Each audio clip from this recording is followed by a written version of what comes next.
Warning. You must be angry. But mind you, you must not be bitter. Bitterness is like cancer. It eats upon the host. It doesn't do anything to the object of its displeasure. So use that anger, yes.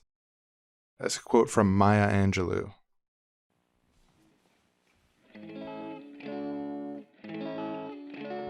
You're wrong, I'm wrong, we are both wrong.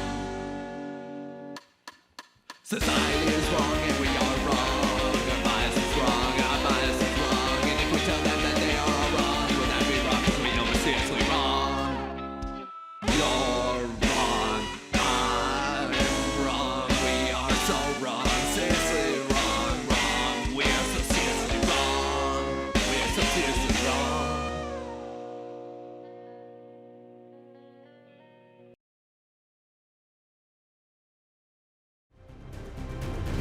We now go to Wrongtown Anger Management. All right, Wrong Boys, it's so great to have you here with us at Wrongtown Anger Management. Yeah, thanks for having us. Thank you. Yeah. I'm Sean. I'm Aaron. We're the Wrong Boys. And yeah, we're here to learn about anger or whatever. Manage it. Yeah, manage it, yeah. Now, a lot of the time in anger management, we're dealing with people who have too much anger. They have issues finding appropriate uses and proportions to their anger. But I understand with you two, you've been having the opposite problem and you haven't been expressing your anger at all. Oh, I don't know about that. I mean, it's... Yeah, I mean, anger is just, I think it's just sort of an inherently negative emotion, you know? Like, I prefer to be happy, have a smile on my face, and cheer people up. There's really no reason to be angry about anything when, you can just focus on what positive things you can do about it.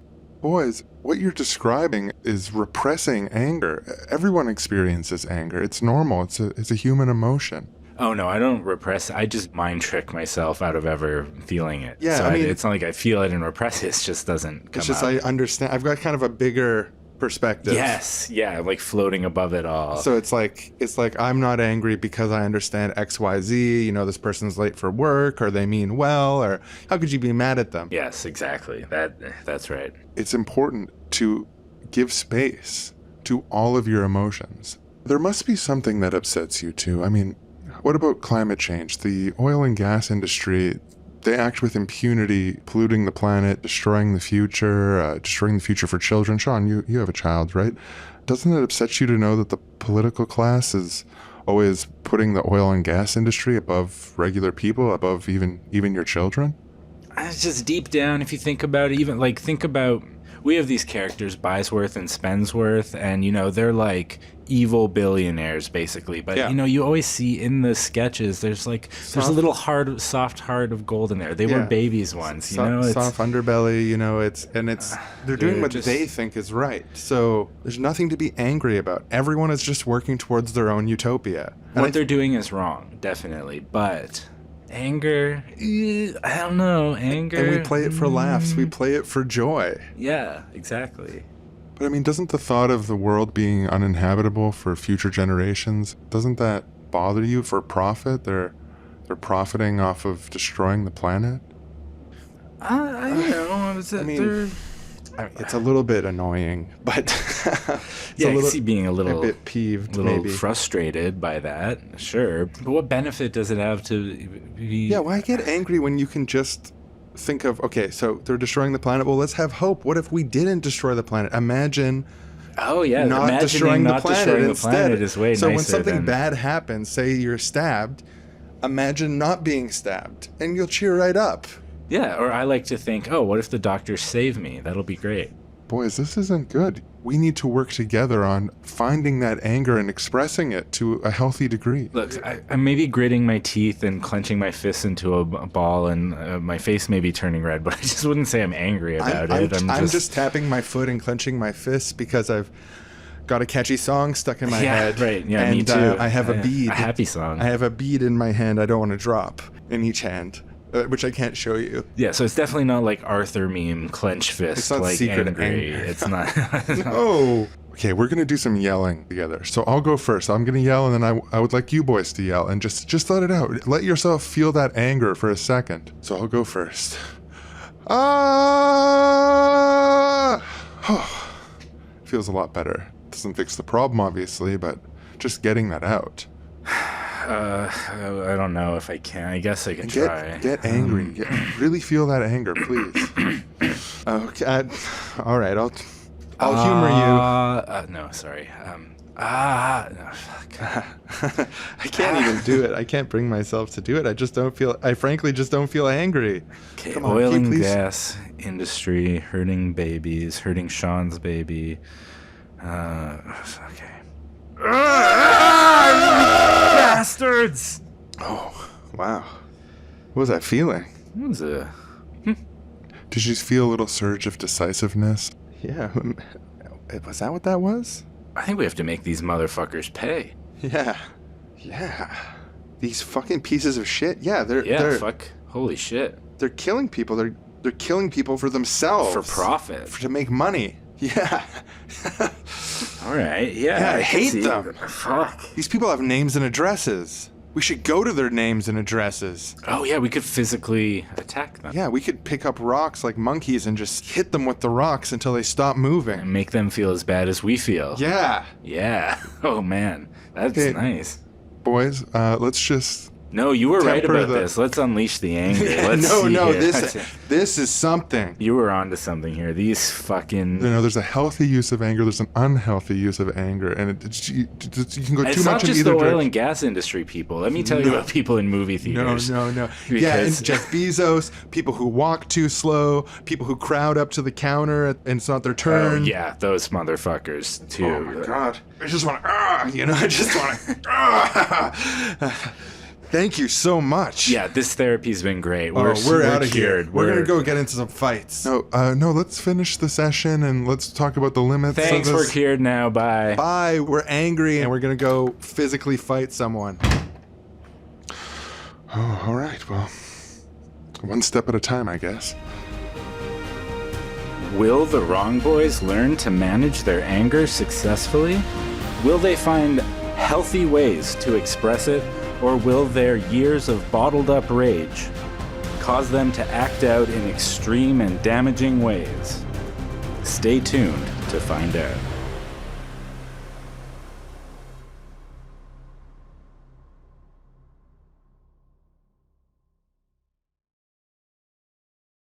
Welcome back to the Seriously Wrong podcast. It's the only podcast that's very angry.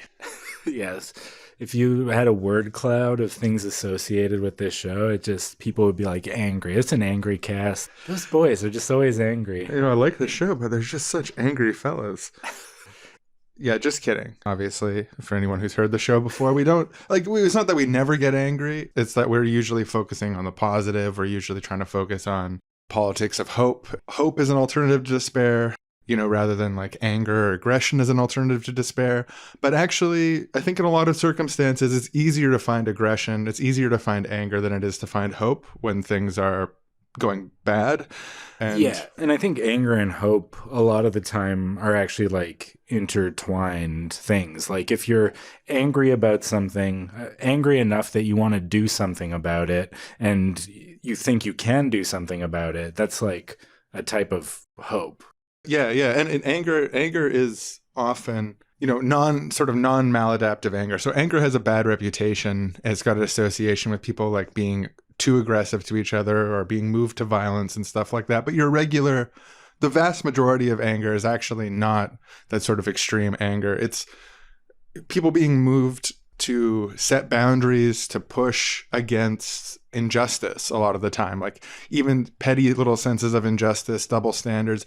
Like the reason that people get angry at each other most of the time is because there's some injustice, some dissonance with their values and reality that makes them want to push back. It's a way of protecting yourself, and it's a very motivating force. Yeah, no, I think of anger a lot of the time as the feeling that you feel when someone does something you don't like. And when people do something you don't like, you get angry. Like you can also call it annoyance or frustration. I think annoyance and frustration are like nice words for mild anger, but it's kind of on the same spectrum. It's sort of the same feeling, but just like less. And I don't know. I think people have this idea of like being angry at someone as this thing that like it's like a big threshold you have to meet. But I think anger can be large or small. You can be angry about something really petty, or you could be angry about things that like really, really matter. Like I'm angry that we don't ever do anything about homelessness, even though we know how to do it as a society. And there's solutions that exist that have been proven to work for homelessness, and we don't implement it because of the vast interlocking networks of politics that prevent actually useful things from happening. Yeah, like we should fact check this stat, but when you find out that for every $100 that average rents go up in your city, homelessness goes up by 8%. Editing Aaron here, I just did a quick check on this, and there's actually a 2020 report by the U.S. Government Accountability Office that found that every $100 increase in median rent is associated with a 9% increase in the estimated homelessness rate. So, yeah, it's actually 9%, not 8%. The same is true in all the cities across the United States, all the cities across Canada. This is something we've known for a while. We've known things that can be done to help people get off the streets and prevent this epidemic of homelessness from increasing, knowing that more than half of people who are homeless have suffered from traumatic brain injuries at some point in their life. They're not people who are lazy. They're not people who are morally wrong. They're people who have literally been harmed by our system and society, who deserve so much better and struggle and often die on the streets because of the inaction of politicians. Politicians who often will do lip service to the idea of helping with homelessness. It's not a maladaptive anger to be drawn to a real, genuine rage about that. Even saying this, I'm feeling this strange mixture of sadness and rage. Yeah, I'm like, I don't like that. It makes me angry. And in politics, it's really important to cultivate that healthy sense of anger, because anger can help you have a directionality. It can help you feel motivated to take action, and it can make you confident enough to make decisions. Because anger has a way of shutting down a lot of other things in your brain, which is also why it's dangerous. So it's dangerous in the context of like an interpersonal fight. You get so angry, you stop, seeing your partner with loving eyes, and you say some snide, shitty stuff, or God forbid, threaten them or intimidate them. And like, that's the worst bad side of anger. Yeah, act out aggressively to your partner rather. Yeah, like. But when it comes to politics and when it comes to our senses of injustice and virtue in the world, that anger helps shut down the parts of your brain that say, am I the person who can do this? Am I the person who is in charge of homelessness? Am I the person who knows enough about homelessness to, talk about homelessness publicly and stuff like that? All those sort of anxieties, those interpersonal, all those sort of layers of uncertainty, the imposter syndrome of it just can be flushed out of your system long enough to act if you get angry about it.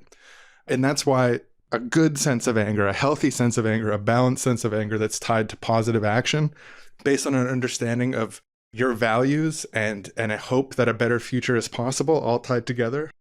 I'm really just increasingly convinced that anger is massively underrated and that anger is an important part of political practice to cultivate. Yeah, I think it's healthy. It's like we have emotions for a reason. All of our emotions that we have for a reason. And there's like maladaptive ways to express or like act out or like you were saying, anger gets a bad rap. And it's partially because of how effective a motivator to action it can be and how it can sometimes be acted out in really aggressive ways that can hurt people. But even in an interpersonal relationship, if someone's constantly making you angry, that's a signal to you that like they're doing something you don't like. And maybe you don't like it for some reason that's your fault, and you need to figure out what's going on in you, that you like have this expectation of them that isn't reasonable. But a lot of the time it's like you need to set a boundary and tell them, I don't like it when you do this thing. I need to protect myself here. So anger is really important. And like, it gets a bad rap because like it's bad to frequently act out your anger, become enraged in ways where you harm other people. But you can't throw the baby out with the bathwater there. And I think a lot of people feel really uncomfortable with other people being angry because of that, and that makes sense. But I think also a lot of people feel really uncomfortable with their own anger because of that, because they don't want to hurt other people. I think there's a lot of different things that could be going on there, but I think a lot of people, especially when they're younger, when children get really angry, sometimes parents, they're just obviously uncomfortable with it and they want it to stop. And like, you can't feel anger without feeling like you're hurting someone else by being angry. That like the very fact that your anger exists is a problem and not like some particular expression of it that's too aggressive or whatever. Yeah, people don't trust kids often on a really fundamental level about their own inner life and experience and stuff. And I would assume the general trajectory is getting better on this. But I mean, I think especially like when I was a kid, it was just really kind of a normal idea that anger itself was misbehaving and that like there is no such thing as a valid reason for a child to be angry at their parents. It's always misbehavior. Right. Yeah. And that thing of like, there's no such thing as a valid reason to be angry. That's like a thing I think a lot of people, maybe some people explicitly believe it if they're like super toxically positive, like, oh, you should never get angry. Anger is toxic, man, or something like that. Yeah. But I think a lot of people also have that as a like internalized belief that they don't explicitly have, but they sort of emotionally have. But yeah, it's like, I think there's another thing too with like deserving anger. And if you do this thing, and it's the thing that we've done a lot on the show sometimes of like, especially in the earlier episodes, talking about things like universal positive regard, or everybody means well, but they're just, you know, doing the wrong thing, or they're like pointed in the wrong direction, or like you can kind of trick yourself out of ever feeling angry about anything because, oh, shucks, you know, everybody's trying their best. And like, who am I to get angry at that? I've made mistakes too. And like, you feel guilty for feeling angry at someone who like, they're a human being and their complexity. I can't just get angry, but like all noble, I think noble inclinations, but not non-exhaustive. Yeah. Like you can, if you're having problems where you get too angry all the time and you get aggressive with people, it's probably good to do a little CBT of like, you know, this isn't all about me, and like try to dismantle your own anger a little bit. But I think people who are like habitually not in touch with their own anger use that to just like suppress it. And then, yeah, it'll end up coming out in other ways, or you'll, And passive aggression is a type of anger. Like passive aggression is a type of maladaptive way of acting out your anger. Yeah. You know, making little comments or just doing little things, sighing loudly. Like that can be really, really aggressive on an interpersonal level. Yeah. And you can kind of lie to yourself. And I know this from experience. Like I'm in the driver's seat here. Like people can be telling themselves that they're like above or beyond their own emotions and that they're, you know, just sort of doing what they're doing, and passive aggression isn't aggression. And then they act out in ways that are generating more aggression, generating more strife. Like passive aggression, I think, as a strategy for dealing with anger and conflict generally just doesn't work very well. And it is anger's on a spectrum and aggression's on a spectrum. And a muted type of aggression that's coming out through little comments or, you know, loudly putting your books down or whatever, like that is aggression too. And it's also like, just because it's softer than raising your voice doesn't mean that it's, you know, better or more peaceful or something like that. Right. And in fact, sometimes the peaceful thing to do is to have a real conflict and like air things out and, you know, try to come from the best place that you can. Yeah, being able to express anger, and like, you know, a lot of the time it's really hard to just say like, that thing you're doing makes me angry. But that's like, you know, it sounds severe. Angry sounds severe versus like annoyed or whatever. Yeah, you can even, if you want to soften it a little, like, oh, I get pretty frustrated sometimes when you do that. It's like, oh, but like, that's like maybe like the best quote unquote way, a therapy speak way. But like, even just being like, can you stop doing that? Like, be it like, put a little like oomph into it, because like, I think there's a spectrum between expressing anger with use your words, which is probably the best, and like acting out anger. But like, I think you'll feel better if you just let yourself a little bit like act it out sometimes too. It's like, because if you say like, can you stop doing that? Like, clearly annoyed in your voice, that's like sometimes a way more honest expression than like, oh, could you please just, it's really, I would love it if you could stop doing that, please. And a weird thing about that too, that I've been increasingly coming to terms with is that people fucking hate that, and they actually respect people being a little like, you know, like that. They actually, when people stand up for themselves, people respect that on a different level than maybe this, blah, blah, blah, you know. And also, like, then you at least you know where you stand, because if they do the little middling thing, you're like, are they really angry at me, or are they, like, you kind of like, you know, they are, you think they are, but yeah, it's like, it's more, I know what's going on, I know where we stand. So a friend of mine recently had a rough breakup, and I've been talking to him on the phone fairly frequently about it as he works through his emotions and stuff like that. And there was kind of a moment where I was like, he's getting better, because he was really sad. He was really harmed by it. It was an unexpected breakup, and it like world shattering kind of, you thought they were on one path in life, and then it was like very suddenly and unexpectedly another path. It made him doubt his whole reality and stuff, and like rough stuff. But there was this moment where I knew that he was getting better. And it's when he told me to shut the fuck up. Right. Because I would be pushing him back and he'd be like this and this. I'm like, well, I don't know, but maybe sometimes yes. And like just trying to help him work through his stuff in a healthy way and not feed the little monster that wants to be like, oh, she's a demon, man. She's a demon, what she did to me. Right.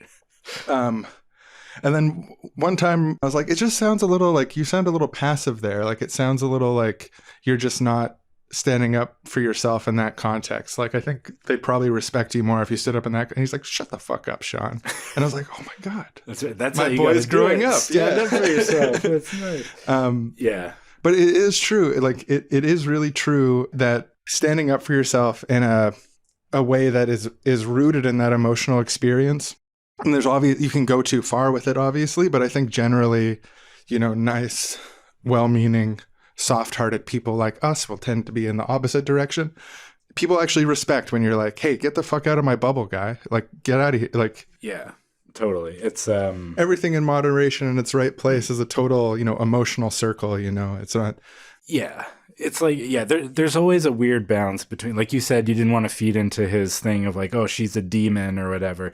But also, like, you don't want to give the impression like, oh, she's an angel and you did everything wrong. And like, it's all like, there's a balance. You don't want to demonize people. You don't want to remove their humanity. But like, you're allowed to get mad at people, even if they're not demons, even if they meant well. You're allowed to be pissed off at someone, even if they didn't do anything wrong. If you really think about it, they didn't do anything wrong. If you're angry, you're still angry. Then it's like, that's your feeling. Like, you feel angry. Feelings don't always have to withstand the deepest of logical scrutiny for them to exist. And if they exist, then they exist. They don't just go away because, you know, they meant well and like, can I really be mad about this? I've let them do it so many other times and never told them I don't like it. So really, I can't expect them not to. Yeah. Yeah. And in a lot of cases, like there are cases like that. And, you know, there's like, you could have a sort of an anger disorder where everything's making you angry all the time. And like the smallest things are making you angry. And people who, you know, it's not just like, if you really think about it, they're innocent. It's like, they're just innocent. Like, you shouldn't be mad at them because they dress weird or they don't like their haircut or they talk funny or something. Like, I hate these trans people existing in public. It makes me so angry.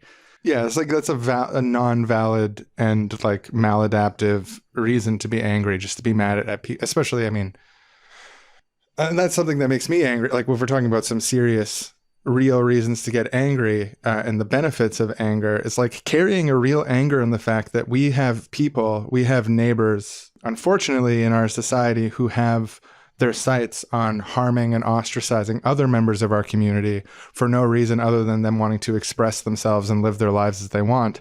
That's a good reason to be angry. And I can even feel, I'd say I'm at like 15% anger mode now. And the longer I talked about this, I could get up to the point where I'm really barking about how wrong this is and like how much, and it's good to be angry about that because it's going to make you decisive in taking action to help people and help fix the problem, help address the injustice that's being spoken about. It's not good to be angry because you think someone dresses weird or talks funny or whatever, you know, like. Yeah, if you have those angers, it's good to be like, oh, that makes me angry. Let me like analyze like what's going on for me. Like, I, you know, like figure out the chain in yourself that's happening, like maybe not the completely logical chain of like how that connects to this is a bad thing, but like, why don't you like that? And like, you know, you still have to like figure out what's going on. It doesn't like disappear just because you recognize that it's not a good reason to be angry, but the recognizing that it's not a good reason to be angry is like the most important step, because most of these people think that it is a good reason to be angry, and then when they have no good answer to the question of why, they like make up a whole bunch of bullshit, and then you have like every argument as to why we should continue having wars, or why we should continue oppressing trans people, or why we should not do anything to help with homelessness, or like all those like rationalizations get born out of that attempt to justify those feelings. Yeah, we had been talking about anger recently a little bit, and then there was a petrochemical incident at a local refinery in Burnaby, which blasted some mysterious smoke across the city that was making people sick, making people nauseous, making their eyes water and stuff like that. That smelled like burning tires. It came from a petrochemical plant that had some sort of undefined incident. And one night, after the little kid was in bed and I got to go on my computer for a few sweet hours of being by my lonesome and reading about things. Dad time. Yeah. I was reading the article and I was like, what happened? Like, are the details out yet? And there was still no details out. And I started feeling like angry of like, I could have brought my kid outside into this. And like other people did bring their kids outside into this. And there's senior citizens who are walking to and from the store, people who they don't have air filtration systems. And like, this is a petrochemical fucking incident. This is some sort of unspecified incident that blasted some sort of undisclosed chemicals across my city. And people breathe this in. And making petrochemicals is not a cozy process where sunshine and rainbows are a byproduct. It's things like volatile organic compounds like benzene, which is cancer causing. So I start getting like really mad about this, like alone at my desk of like, this is fucked up. And like no politicians are talking about it. All the articles are replaying this downplaying language that's used by the firm and the fire department of like small incident dealt with quickly and stuff. And it's like, I gotta do something. So I literally like, instead of doing stuff that I'd planned, like my work, I set up a letter writing campaign using this tool, New Mode, which is now free for activists. And I made like the petition language and the letter, and I set it up at night before bed. And I was like talking to some friends about it. And I was like, I just felt like I had to do something. And then afterwards I was like, wow, why did I do this? I just wasted my whole night on this. And I posted it, and then it ended up going on the front page of Vancouver's Reddit. And then I ended up talking to multiple news organizations who reached out to us based on the petition. And it's become a big thing. And I don't like, maybe there's an alternate universe where I didn't do this letter and a lot of this stuff happens anyways. But I was like, holy shit, I almost feel like, I'm not a religious person, but I felt like it was almost like a sign about the power of anger, just underlining this discussion we're having.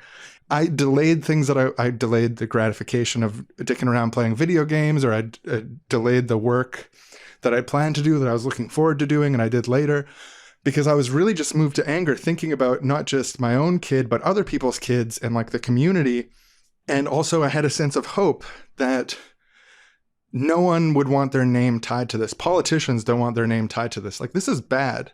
And they're not telling us what happened. And if it wasn't a big deal, they would just tell us what happened. So why are they not telling us? So that was the whole thing that we put forward, and it ended up one thing to another, and then 350 Canada's making their own version using some of our language. They reached out to us, and we were like, yeah, don't send more letters. Perfect. So now we've sent over 2,000 letters, and the refinement plant is being shut down for a month for repairs. And I just don't know if that all doesn't, like, I don't want to be self-aggrandizing, but I genuinely don't know if that all happens without me at 10:30 at night, kids sleeping in bed, being like, oh, fuck this, man. This is fucked up. Like, I got to do something. And like, I have the tools and I have hope that this can change. And I think that the government will actually respond to this type of thing. And it was like anger. Anger was the defining emotion of this process. And I just feel like I got this like crazy lesson from the universe, which is like, I haven't been using anger enough. Right. Like, I haven't been using the good side of anger enough, because I mean, I've signed 1 million letter writing campaigns over the years. I've never had a refinery shut down within 48 hours. And again, like, I don't know that it's the letters necessarily, but I think it probably was. Like, we sent over 2,000 letters to, like, you know, a handful of politicians in a certain area of the province, like 12 politicians. 2,000 letters divided by 12. That's a lot of fucking letters for each person. Right. And I was trying to make sense of it. I was like, why did I do this instead of other stuff? Like, do I need to get an ADHD diagnosis? Like, thinking about the stuff that I wanted to do. And like, I get why people turn to mystical explanations for things and stuff, because it's like the easiest, smallest way for me to compartmentalize this is like, Sean needed to get a lesson about anger. He hasn't been using anger. And anger is important. It's important for the Library Socialist Project. It's important for the project of building an ecological and democratic society. And I've been neglecting it. And it's like, okay, lesson learned. Yeah, utopian anger. Yeah, exactly. Yeah. It's a thing. It's under talked about on our show, but not anymore, because 2024 is the year of anger on Seriously Wrong. It's funny, even now as we're talking about it, I'm like feeling uncomfortable with expressing anger. I'm like, I have to laugh. I have to like soften it. I have to be like, yeah, it's the year of anger. We're angry. It's an angry show now. We're going to be so angry. Well, I noticed that when we were talking before that you were downplaying a little bit your own anger. Yeah, no, I think I do that a lot. Okay, let it out. I know what makes you angry. I don't know. They're coming for the kids. The anti-trans bigots are coming from the kids. I've seen you get pissed about this. Yeah, that's true. That does make me really angry. And they're saying, I'll tell you what they're saying. They're saying that gay people are going to molest those kids. That doesn't make you laugh. That makes you angry. No, it makes me laugh that you're trying to make me angry. What, you think it's just an okay thing to say? What if I started agreeing with that? I was convinced by their arguments. Well, I would stop talking to you eventually. Pretty quickly, probably. Yeah, no, I don't believe that. I'm sorry for even saying that. I'm just trying to set you off, but it's not really the right way to do it. What if I start agreeing with them? I don't know what the fuck I'm saying. Huh? Come at me. Come at. Get angry. What if I become a Nazi? You're going to be mad at me then? Bare those teeth, Aaron. I know you got an angry side. Yeah, no, I don't. When I think about the kids, the actual kids in these situations, it makes me like really sad thinking about like their experience and like parents. Like I said, I'm in a bunch of Facebook groups for boomers, specifically Canadian 1 Million March for Canada, anti-LGBT Facebook groups where they're like constantly just posting these dumbass memes or like little gotcha thread. It's like, it is like every single time I see it, it makes me like really, really angry.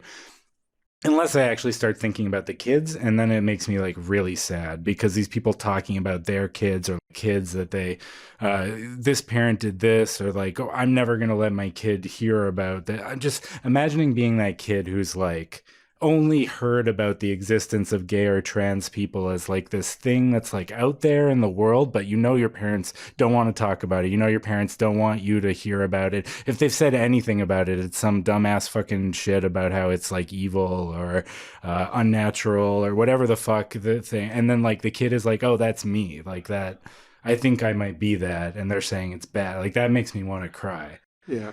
I actually just teared up while you're talking. That's always killed me. It's just not.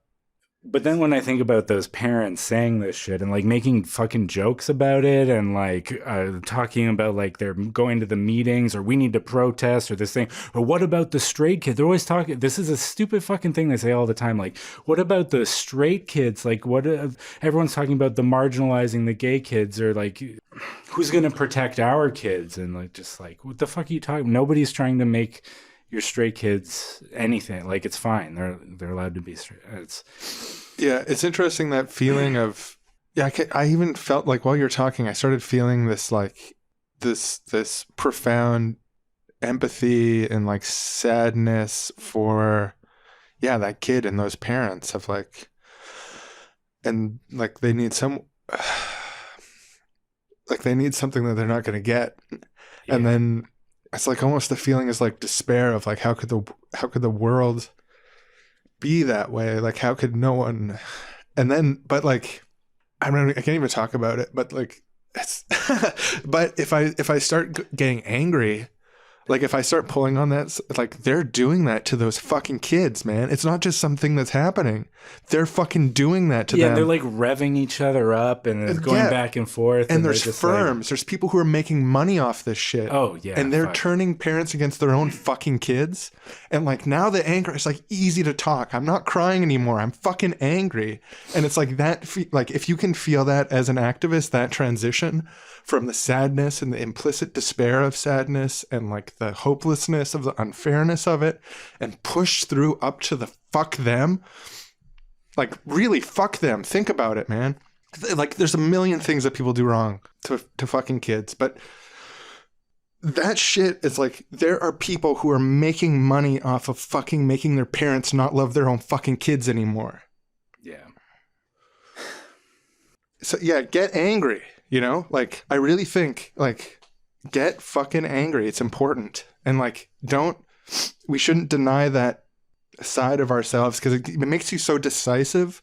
And if you know what needs to be done, the next best thing to do after you've figured out what needs to be done is get fucking angry.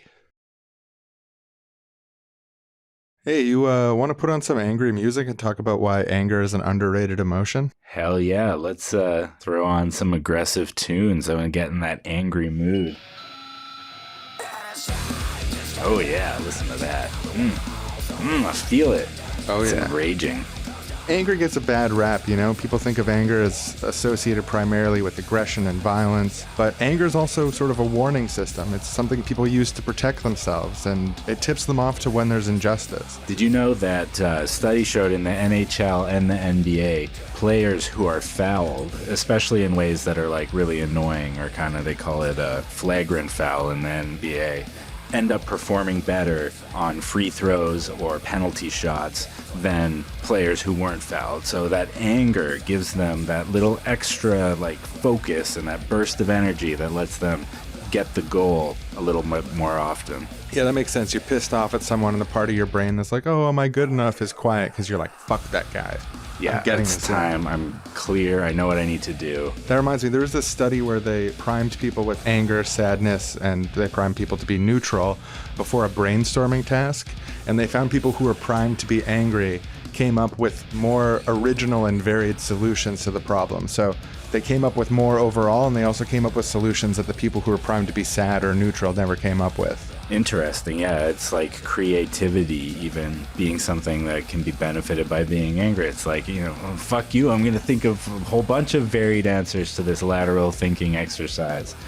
That's interesting. That reminds me too, I had actually a similar research done on negotiations and what makes people good negotiators, and people primed to be angry before negotiating tasks performed better at negotiating.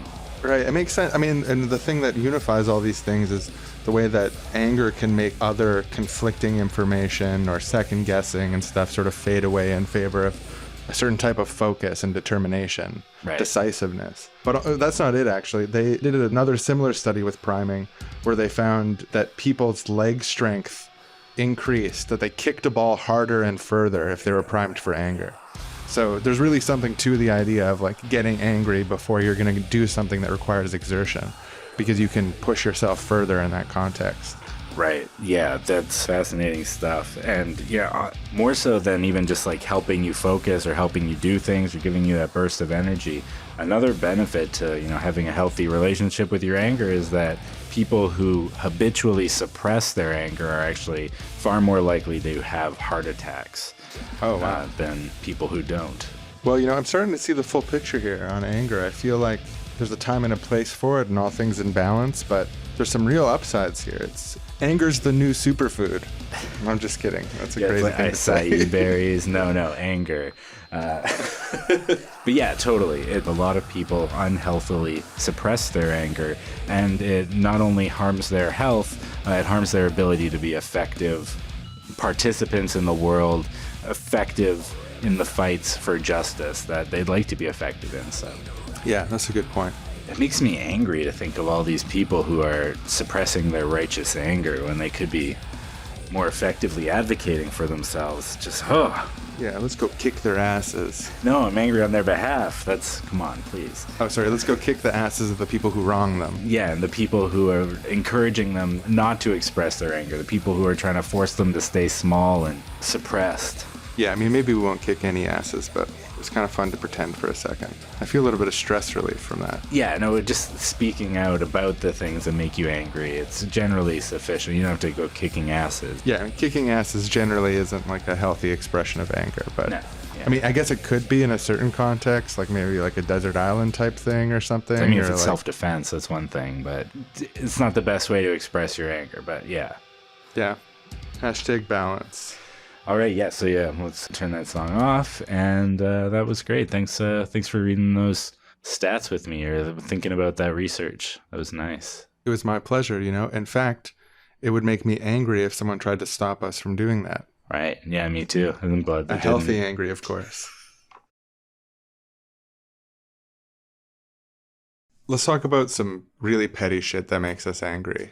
Like one, I'm a fast walker. So you know what I'm going to say? These slow fucking walkers. Or people, man, I was at fucking Costco and straight up, like, people have these huge carts and they're fucking like, they just driving like idiots. And they just like diagonally park their cart to block just enough of the aisle that you can't get around them, and they're like looking at a can of something. You're like, yeah, if you're lucky, they're looking at the fucking product. Half the time they're looking at their goddamn phones. It's like, if you're gonna do that, I like sometimes I'll look at my phone in Costco and I'm like hyper aware. I'm like, okay, where can I put this cart that it's like gonna be the least in anyone's way? People can easily get around me, like figuring this out. I'm like gaming it out, and then people who have like absolutely zero awareness of it, yeah. People not knowing the space they take up in public, like, it's just, like, maybe you need to learn this when you're a kid or something. But if I notice that I've blocked someone for a microsecond, my whole, like, I'm strategizing how to let them through, you know, like, yeah. But the way that people just like, they're just like, boop, boop, boop, and they're just like, oh, I'm gonna stop here, I guess, and it's like right the place where the fucking 3 aisles meet or whatever, you know, like, and then there's like a pile up on either side. Right after COVID started, I was going shopping for like the first time since COVID was happening. Everyone's masked up at fucking Costco.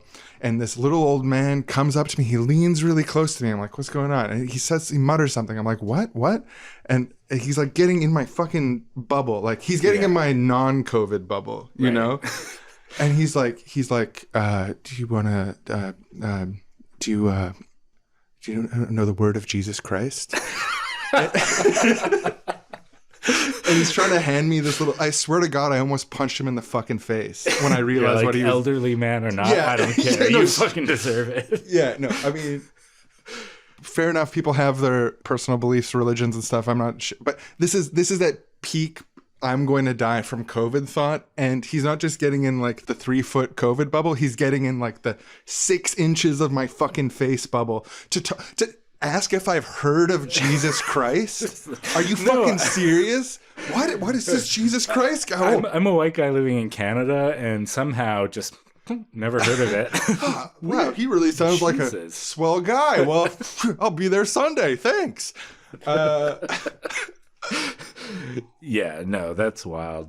Yeah, people not understanding space and taking up space. I think it is a thing with kids, because kids don't a lot of the time, but they don't make me angry when they do it. Like if I'm walking on a sidewalk and the kid, like sometimes I'm even like the parents like pull the kid over like way too quickly because they're too hyper aware of it. And I'm like, I don't mind slowing down. If your kid doesn't understand that I'm trying to pass here, they're not looking, they're like scratching the ground or doing some shit, I forgive them. I'm not angry at your child. But when adults do it, I'm just like, nah, you motherfucker, you should know by now. Yeah, so this isn't angry, but it's just, I just want to tell this story because I'll be lost the time if I don't. Today, my little baby child, she's 11 months old, the door was open because we were taking out the garbage, and then she like ran out and down the hall, and then she was like standing in front of the elevator waiting for it to come, and then we were trying to pull her away, and she's like starting to cry. She like really wanted to wait for the elevator. Right. It was just so cute. Like, what did she think she was gonna do? She can't reach the buttons. She doesn't even know how it works. But yeah, like children almost never make me angry. No, yeah. Like, I mean, especially young children. If like a group of teens are blocking the sidewalk, that might annoy me. No one else pisses me off, folks. This is like part of my stand-up routine. Self-checkout machines, They're too fucking loud, man. You can't turn down the volume on these things. They're just screaming at you. They're like, put it in the bagging area. I'm like, I fucking know how this works. He's been around for years now, man. It was funny. You mentioned this to me preparing for this episode, and I was like, that's one that I've just never noticed. I don't notice that. That's interesting. So last time I was at the grocery store, I was thinking about it, and I was like, is this too loud? And then I realized, I have earbuds in. And even if I pause the stuff, which I usually would do if I was at the self-checkout, just to like concentrate on what I'm doing and not hearing words in my head, I don't take the earbuds out. So I don't hear it as super loud because I have plugs in my ears. So yeah, I mean, that's probably part of why they have it up, and like also for like, Old elderly people or whatever. Yeah. But let's just give up on self-checkouts as a society. Like, it's not worth it. The data's in. People steal more. People don't like it. My boomer dad will straight up leave the store. You saying that is making me angry because I'm like, no, I will protect my self-checkouts at all costs. I do not want... If I can avoid it, I don't want to be in like a regular lineup and like talking to a person. People like you need to be forced to have these little conversations. This is good for you. This is making you angry. No. Look, if the machine clogs up and I have to like flag someone down, I'll have a little conversation with them then. That's plenty. That's... Okay, remaining agnostic on that for a second. Turn down the fucking volume on them. We know how it works. Maybe make one that's like hard of hearing one or whatever that screams at you. Yeah, right. But like, I literally feel like it's like I went up to the regular checkout and the person behind the counter is like screaming at me, like. Yeah, and like they've never said anything out loud that I needed to hear from them. They could be completely silent and just have words on the screen being like pay now, or they literally don't have to make any sounds at all as far as I'm concerned. Yeah, maybe you could press a little button that has like an ear on it and then it will start talking, then it will finish when you're done. Yeah, that would be great. But God, that pisses me off. Another one of these robotic, like modern conveniences that piss, like straight up like sitting there getting angry at some micro aspect of capitalism, like a boomer. Those screens with order numbers. Oh yeah, like at like McDonald's mostly. Yeah, or like coffee places or fast food places. Okay, can we say that those are a failure that we should get rid of entirely? Yeah, well, yeah, you'd have to overhaul capitalism in order to make them work. I could see that being a fine thing to have in a system where there's no incentive to pretend that orders are ready faster than they're actually ready, but I don't see that happening under capitalism.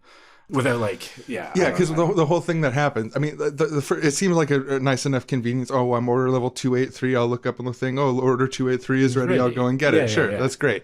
But here's the rub. Here's why it doesn't fucking work ever, is because they use these systems to surveil their workers up at the head office to make sure that they're making shit fast enough. They expect them to make it faster than is clearly possible because they never ever fucking keep my number up there until it's time. It's always because everybody cheats, and then they're like, well, this place is like doing it this fast. So it's like, oh, that's because they're lying about when orders are ready, and then you have to lie too to keep up, or like your store's at the bottom of the ranking or whatever for being on it. Yeah, it's like, it's so dumb.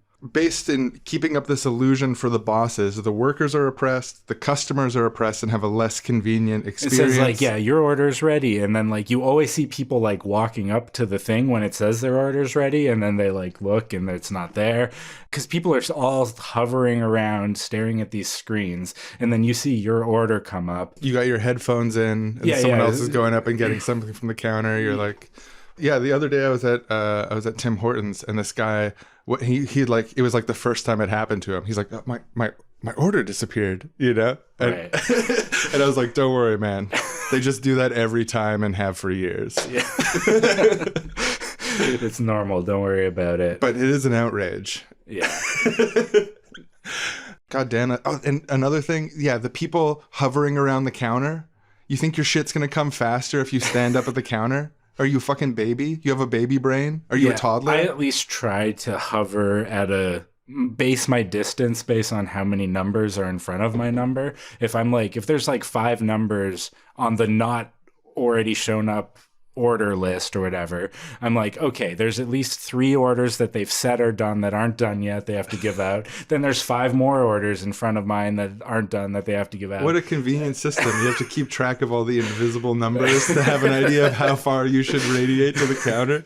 And then yeah, but like a lot of people just aren't thinking about it like that. Like they just did the order and they walk up to the counter like a fucking kindergartner, like or trying to get up to the screen. There's someone who just ordered and they're at the bottom of like 8 orders on the list or whatever, and they're like, oh, I'm just gonna stand right at the counter the whole time so other people have to go beside me. I'm gonna take up one of the spaces. Yeah, no, it's straight up like I'm not saying this to disparage children, because in children it's valid, but as an adult you should know, like if you just ordered, you should be hovering back. You shouldn't be like standing there like or like showing your receipt and being like, I saw this guy the other day doing that too. He's like going up to the counter and he just ordered. He's like 205, and it's like, no man, like there's a big thing happening. You see all these like people? Nobody else is right at the desk, so everyone else must have their order. All these people hovering probably, they made really big orders that are going to take a long time. Yeah, no, it's horrible. A big one for me is movie theaters. I've gone to a lot of movies the past couple years, and like I know that I'm like more sensitive to sound than the average person, but I have a whole laundry list of things in movie theaters that annoy me. Number 1, if you're going to eat popcorn, close your lips before you crunch the popcorn. So many people do they toss it in and then like the first bite is just this loud, like amplified by their mouth, like interesting. So the I've never noticed this before. I don't really have that misophonia. It's like some people, you can sit literally in the seat right next to them and they're eating popcorn and I can't hear it, or like other than a little bit of rustling from like but it's in like the bag. But people have their mouth open just enough. It's like a little megaphone for the crack on the teeth. If you imagine like a cartoon character like popping a popcorn in their mouth and being like that first one bite, and then like most people don't chew with their mouth open, they close their lips after that, but the like first bite, they just don't have the muscle motor memory or whatever to be like, oh, popcorn in, lips closed, then bite.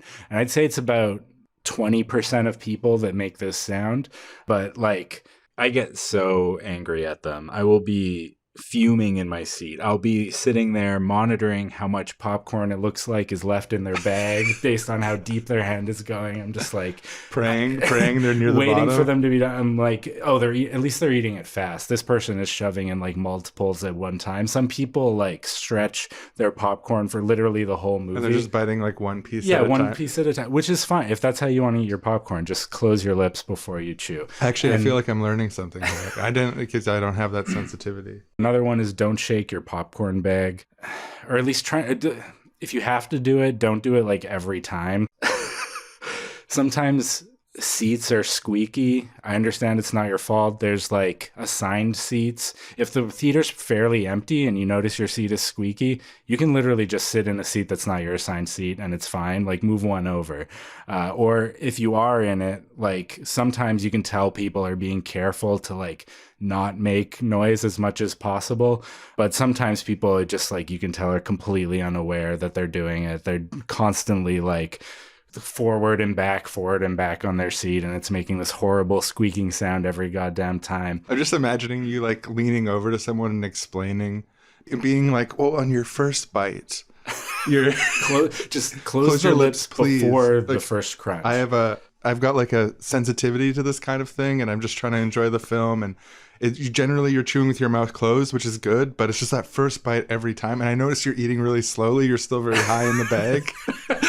Oh yeah, if some people knew like how much I was thinking about them, I think it would make them very uncomfortable, but they're making me very uncomfortable. So, and I never say anything because I'm not confrontational like that in public. This is a more minor one, but I've just noticed some people wear really loud clothes. Like if you're wearing a hoodie or like a t-shirt, or like most clothes don't make much noise, which is great. If you happen to be wearing something that like crumples when you move, or like you have your jacket on, your winter jacket in the theater, maybe you're just a cold person, I get it, but bring a hoodie or something. Like it's annoying.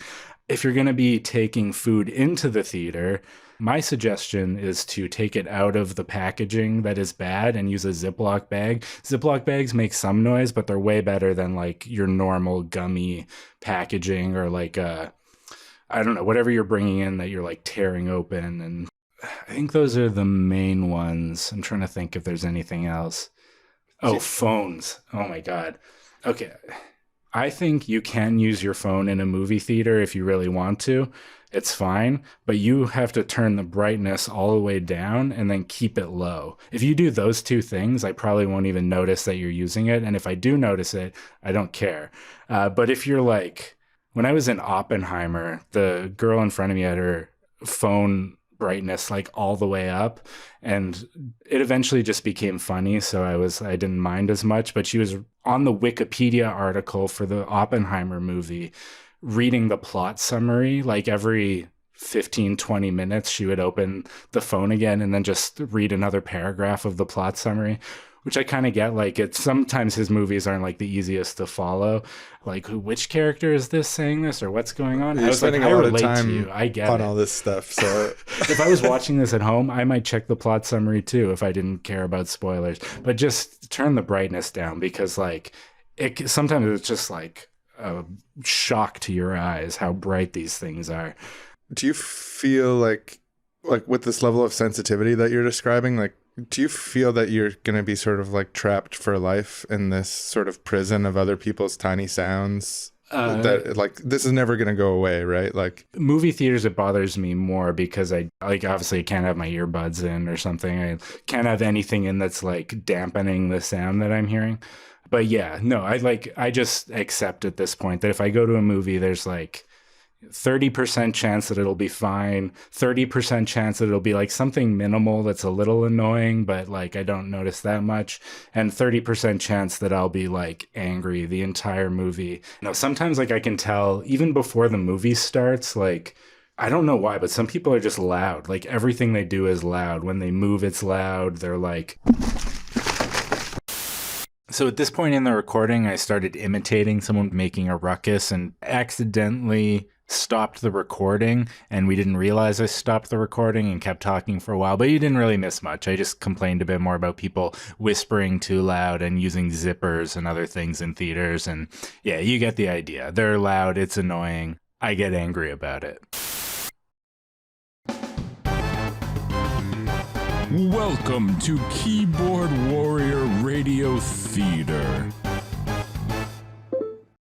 People who get angry are total losers. Can't even control your own emotions much? Pff, pathetic. wow, lol, sounds like you're angry at people who get angry, which is ironic because you're against anger and you're being angry and you're mad. Anger is just part of the spectrum of human emotions. It's important. It's neither good nor bad. And it actually helps people to set boundaries. Oh, I'm sorry. Did I hurt your feelings? Are you covering up for your hurt feelings with expressing a whole bunch of anger and projecting your anger onto me when I'm clearly not angry? And you're completely out of touch with your deeper hurts that you're using to cover up with your anger? It's disgusting. Lol, I'm not angry at all. In fact, I'm smiling right now. I'm surrounded by friends and we're all laughing at this thread because it's so ridiculous, this anti-anger position you're taking. And it's just obvious how clearly mad you are, which makes it even funnier to all of us, which is why we're even laughing harder now as I'm later in typing this comment. You're the one who's mad and I'm actually just laughing and having a great time surrounded by people who care about me.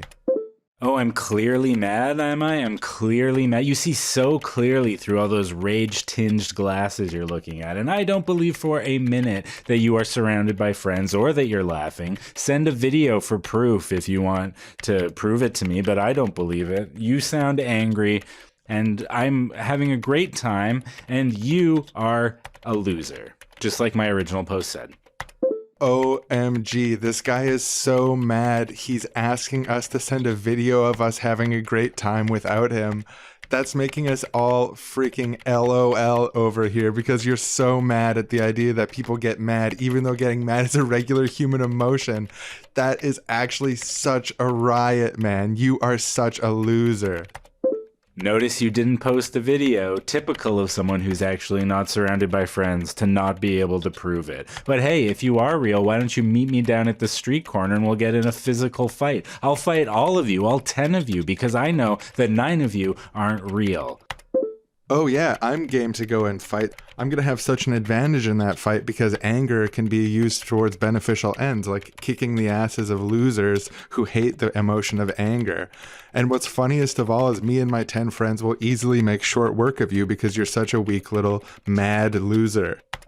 All right, name a time, name a place. I'll be there. I'll be happy. I'll be calm. I'll be zen. And I will Aikido your ass and use your own anger against you. Remember what Yoda said. Fear leads to anger. Anger leads to hate. And hate leads to suffering. You're suffering when I kick your ass. LMAO, this MF quoted Yoda. He's so mad it's crazy. Just like someone who doesn't recognize the fear at the root of their anger that is the cause of their suffering, to diss the Yoda quote. And we'll see you next time for another episode of Keyboard Warrior Radio Theater.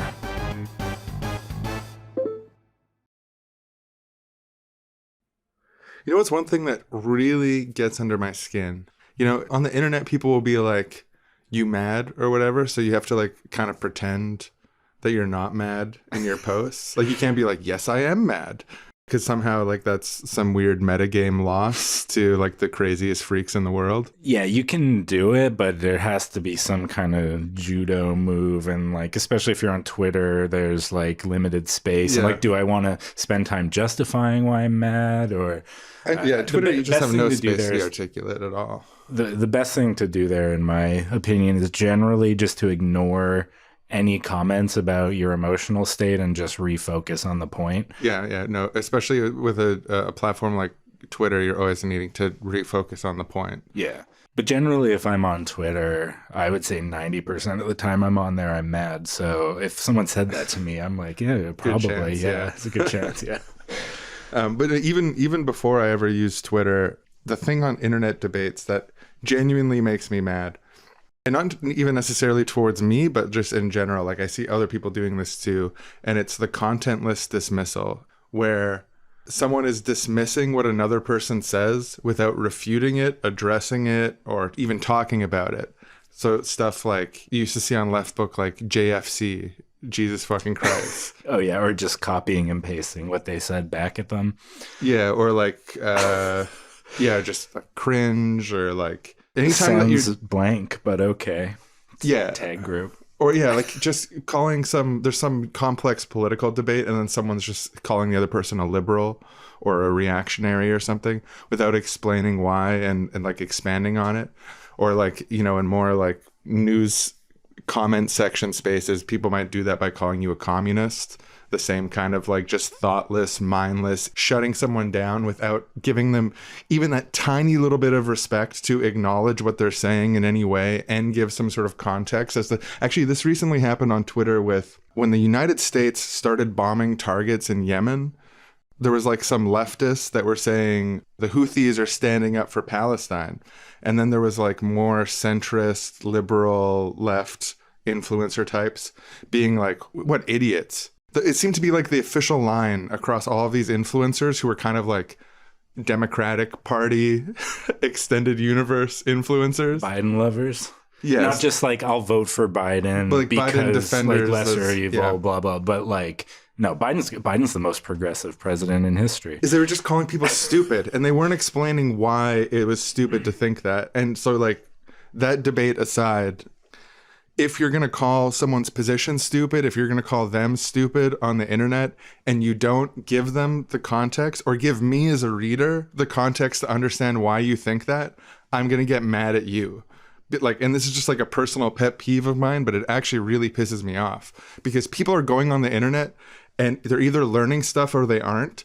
And if we're just teaching them to dismiss each other, to shit on each other, and to ignore what the other person says, and we're not teaching them the actual facts of the matter, the actual facts of the cases. And so I think the reason, I still never got a full example, but I think generally the reason is that their perspective is that Houthis aren't good guys, that there's bad stuff happening as a result of the Houthis in Yemen. So it makes you stupid to them. They find it contemptible to say that Houthis are actually acting for the reasons that they're saying they're acting to stand up for Palestinians. I mean, I think they're probably telling the truth about why they're doing what they're doing. And that's not incompatible with them being really bad on other doing things. bad things in other places or whatever. Yeah. No, yeah. When I think about it in a principled way, I agree with you that that's bad, but I think it only like viscerally makes me angry when I either don't understand what's going on. If I understand why someone is calling someone else stupid for doing that, like if they're on my side of something, I'm like a lot less likely to be angry. If I'm like, oh yeah, they are stupid for thinking that. Great point with that quote tweet there. But I think if I, take a step back and be a bit more objective, I can be like, yeah, it's still not good. But part of me even is like taking joy in knowing that it's going to make other people angry. That sort of, I don't know what you call that, but the taking joy in other people's anger. I'm not saying that's a good impulse. Bullying. Yeah. It's part of bullying. Yeah. I don't know if it's not like synonymous with bullying, but it's the first term that came to mind. But and I'm not saying I don't get some twisted thrill out of that kind of stuff sometimes too. And yeah, like I think there's probably times where I don't notice it as much based on context like that. But I feel like it occurs to me on principle a lot in times too where like I'm annoyed with myself for caring. And like I have to remind myself, what's that like cliche? You don't have to attend every argument you're invited to. Right. Because like when I see stuff like that, I just want to jump in and just like write a little essay to be like, you are such a piece of shit for this. And this is why, like, and it's probably because I had experience with that when I was learning about different things in politics. And I know that it was a roadblock to me deepening my understanding. And, Right. I had chips on my shoulder about certain issues and stuff like that based on being mistreated and that sense of injustice. Another factor for me on that specific one is like, I know people online are like always learning and you always have the chance that your tweet is going to be read by somebody who has absolutely no idea what's going on. But I think for a significant amount of like hyper online people, the first time they thought anything about the Houthis ever in their life has been in the past couple weeks. So like that being your very first like if we had a year of discourse about the Houthis already, I'm a bit more forgiving to someone being like, I don't want to explain this again. I've explained it a ton of times. A ton of people have explained it a ton of times. But when it's like, this just started happening, most of the people reading this tweet have no idea what's going on and are going to have to go like Google the Houthis. There's a couple hundred countries on Earth. There's thousands of political factions on Earth, and people have jobs. There's not everyone is like a streamer who's keeping up with every crumb of news and then forming their takes and so on. Right. But yeah, that contentless dismissals, I think of it as just a social evil. It really annoys me. In terms of online debates, one thing like that happens a lot that really annoys me is people being completely incredulous about things that are obviously satire or like a screenshot that could easily be faked. The one that pops to mind right now, it's not directly social media, but I saw the clip on social media, was Joe Rogan being like, have you seen this latest video of like a man in a dress trying to get into the woman's bathroom and this mom is there with her daughter and she's yelling at him and blah, blah, blah. And he's like, people are like acting like this isn't real, but it's so real in these videos. And then Jamie's like, this is everyone in the comments is saying this is a satire video. And you go look at the YouTube channel that made it and they're like, we make like politically provocative comedy sketches or whatever. Like, this isn't really a comedy sketch. Like, there's no jokes in it. And then Joe Rogan's like, oh, well, she's such a great actor. Nevertheless, it's convinced me. But, like, I'm the most skeptical guy on the planet, and they convinced me. There was, like, a whole series of these videos that were in classrooms, and they were all, like, the same classroom. And sometimes, like, the people would be, like, a teacher in one sketch and then, like, a student in another sketch. But, like, so many people, especially in some of these boomer Facebook groups I'm in, were just like, oh my God, this is happening in real life and blah, blah, like these like students just getting up and screaming or like ripping things, someone like ripping a pride thing off the wall or like just like all these dumb videos of things that like way over the top, and then people talking about it as if it's real and having all these like back and forth and this and that, and it's just like, this is all based on people who like are claiming to be doing sketches or something, but like aren't really. They're just producing misinformation. Is it Dunning-Kruger Times is another? That's not, they don't do videos, they just do headlines, but they call themselves satire, but their headlines aren't really satire, they're just misinformation. There's like a difference, like a satire And headline. yeah, Jordan Peterson shared one of them once. I remember it because it's funny. It was called the Dunning-Kruger Times. Yeah, there was a recent one too, where some state senator or maybe a governor or something, some American politician shared one in like the last 2 weeks, which is why that website in particular was on my mind. But yeah, Jordan Peterson too.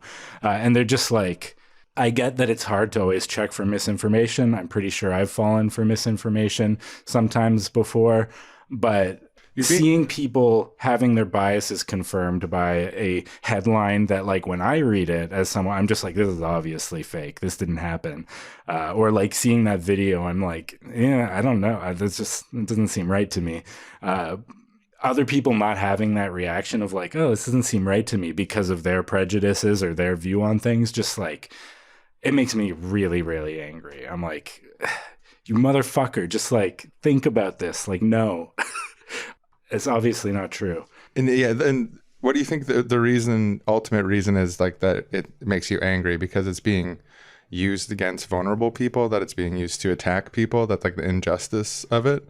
Yeah, that's part of it. But like, I also just like have argued enough with people like that online that I hate them in some vague way. Like, I'm like, you motherfuckers. Like, it relates back to the injustice, obviously. Like, if it was just like they had some interpretation of a movie or something that I didn't agree with, I'm like, I don't think that's what it was trying to say. I probably wouldn't feel so angry about it. I might be kind of more like annoyed or frustrated that they don't agree with my version of it. But yeah, I think it relates back to the injustice. But there's also like a petty personal thing of like, how does this not prove to you that you're wrong? Like, you're in the future, I know you're going to do this again, Joe Rogan. Like, yeah, actually, how does this not prove to you that you're wrong?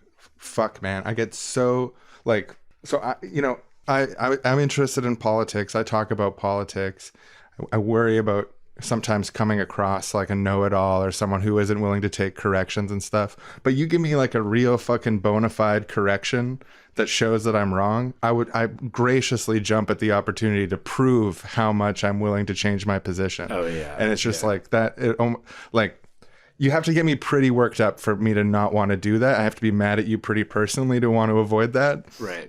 Like, because it's no skin off my back. Oh, I misremembered some stupid little thing. Whatever. Immaterial to my values, right? But when other people are exposed to, especially like, political adversaries or people that I've been in some sort of argument with or dispute with, when they're exposed to like 110% refutation of what they're talking about, where there's no doubt, there's no fucking doubt they were wrong. They were just wrong. They were wrong 5 minutes ago. And someone has showed them, or I've showed them, you are wrong. Now say it. I am wrong. And again, it's kind of the interplay of the very petty, but also the serious. But like I think the thing that sets me off is partially the petty side of it, but it's usually serious stakes. But when someone is just like not willing to do that little social ritual of being like, okay, I'm wrong, nevertheless, let's move on, Right. I'm just like, what the fuck is wrong with you, man? Just like, it's right here, man. It's right fucking here, man.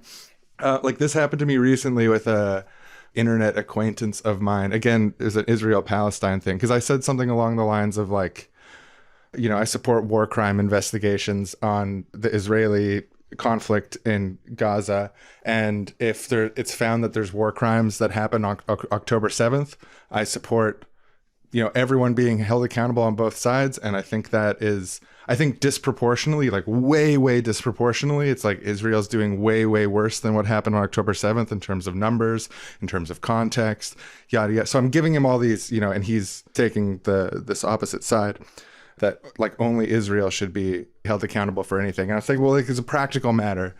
It benefits everyone if both sides, whatever degree they're found culpable, are held legally liable.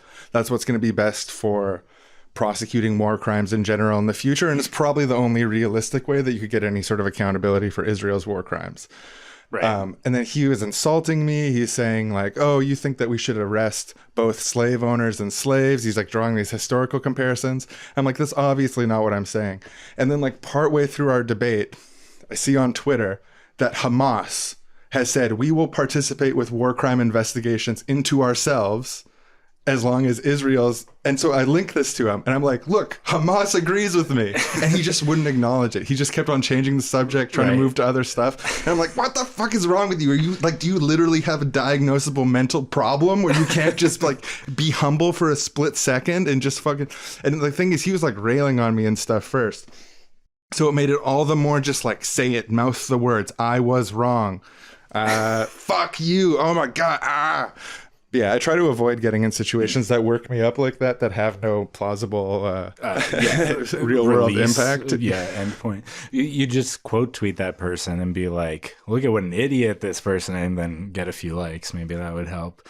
No, I'm joking somewhat, but yeah, no, people not admitting they're wrong is also enraging. I had one recently where I was talking about regret rates for surgeries for trans people. And I'm like, all the research tends to show it's like low single digits. A lot of them are like below 1%. It's like actually really low compared to other surgeries. Like regrets for tattoos are like more. Yeah, regret for like almost every other surgery is actually higher. It's probably because there's so many roadblocks in place and blah, blah, blah, blah. And the person's like, other research shows you're wrong. And they just posted a screenshot of like a Google search. When Google like has a highlighted section of the page, or anyway, the partial like AI shit answer that's from some random website that's. But it was a partial highlighted AI excerpt answer from a paper that even in their excerpt it says like on a broad, I don't have the exact quote, but basically the part that was highlighted said regret rate of 14%. But if you read the words around the highlighted part, it was saying that other surgeries, if you take all surgeries on like a broad meta-analysis of all surgeries, it's about 14%, which is much higher than this study and other studies have found for transgender surgeries. And I was like, your screenshot literally is proving my point. If you read the title of the paper that screenshot is taking an excerpt from, it's talking about the disproportionate scrutiny that's put on transgender people's surgeries, despite the fact that the regret rate is much lower. That's what the whole paper is saying. The whole paper is saying what I've been saying to you the whole time. And it just like zero acknowledgement, zero. Oh yeah, man. That another cliche thing is like, don't wrestle with the pig in the mud because you get dirty and the pig likes it. Like you're talking about someone who's clearly got some sort of delusional narcissistic shit going on. Anyone who's posting a screenshot that directly refutes their own claim is in some sort of fantasy world overall. It's not someone that you're ever going to be able to talk to online in this format, like.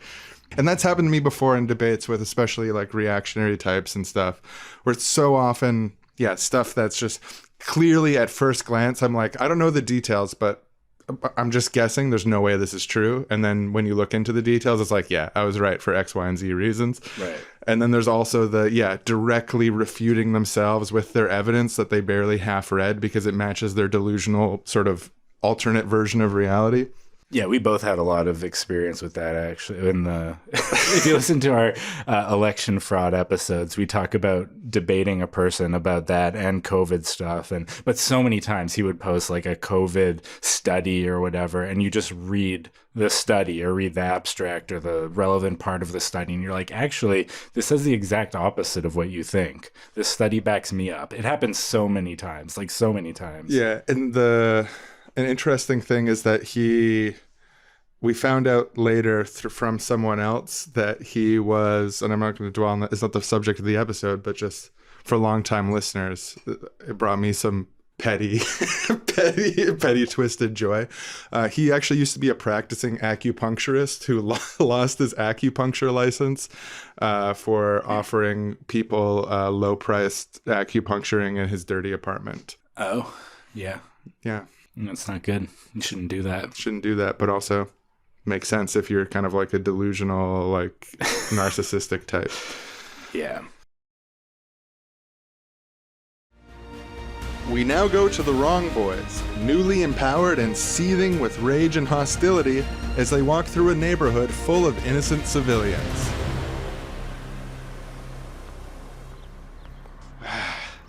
Look at that guy's hat. Oh, that's a stupid fucking hat. That's that pissed me right off.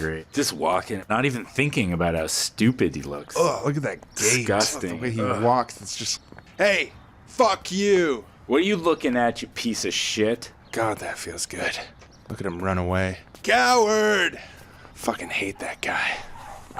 Oh my God, how many dogs does one person need? Look at these puppies. Probably disease-ridden little yipping bastard. Hey, why do you have so many puppies? No Are you humans like you, or a what? fucking lonely person or what? Disgusting piece of shit. Look, I'm just gonna say it. Fuck you. Fuck your fucking puppies. Off our fucking sidewalk. Excuse me, would you boys like to buy some cookies?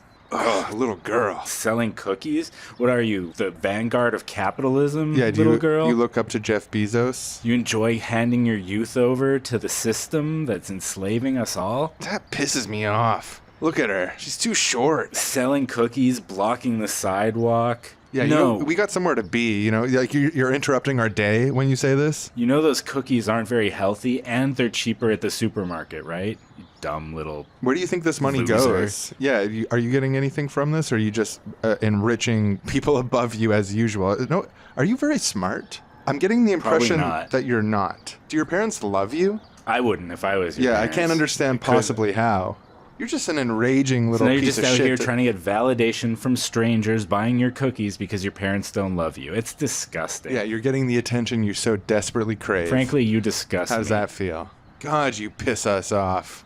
Yeah, I'm kicking over this table. Oh, crying?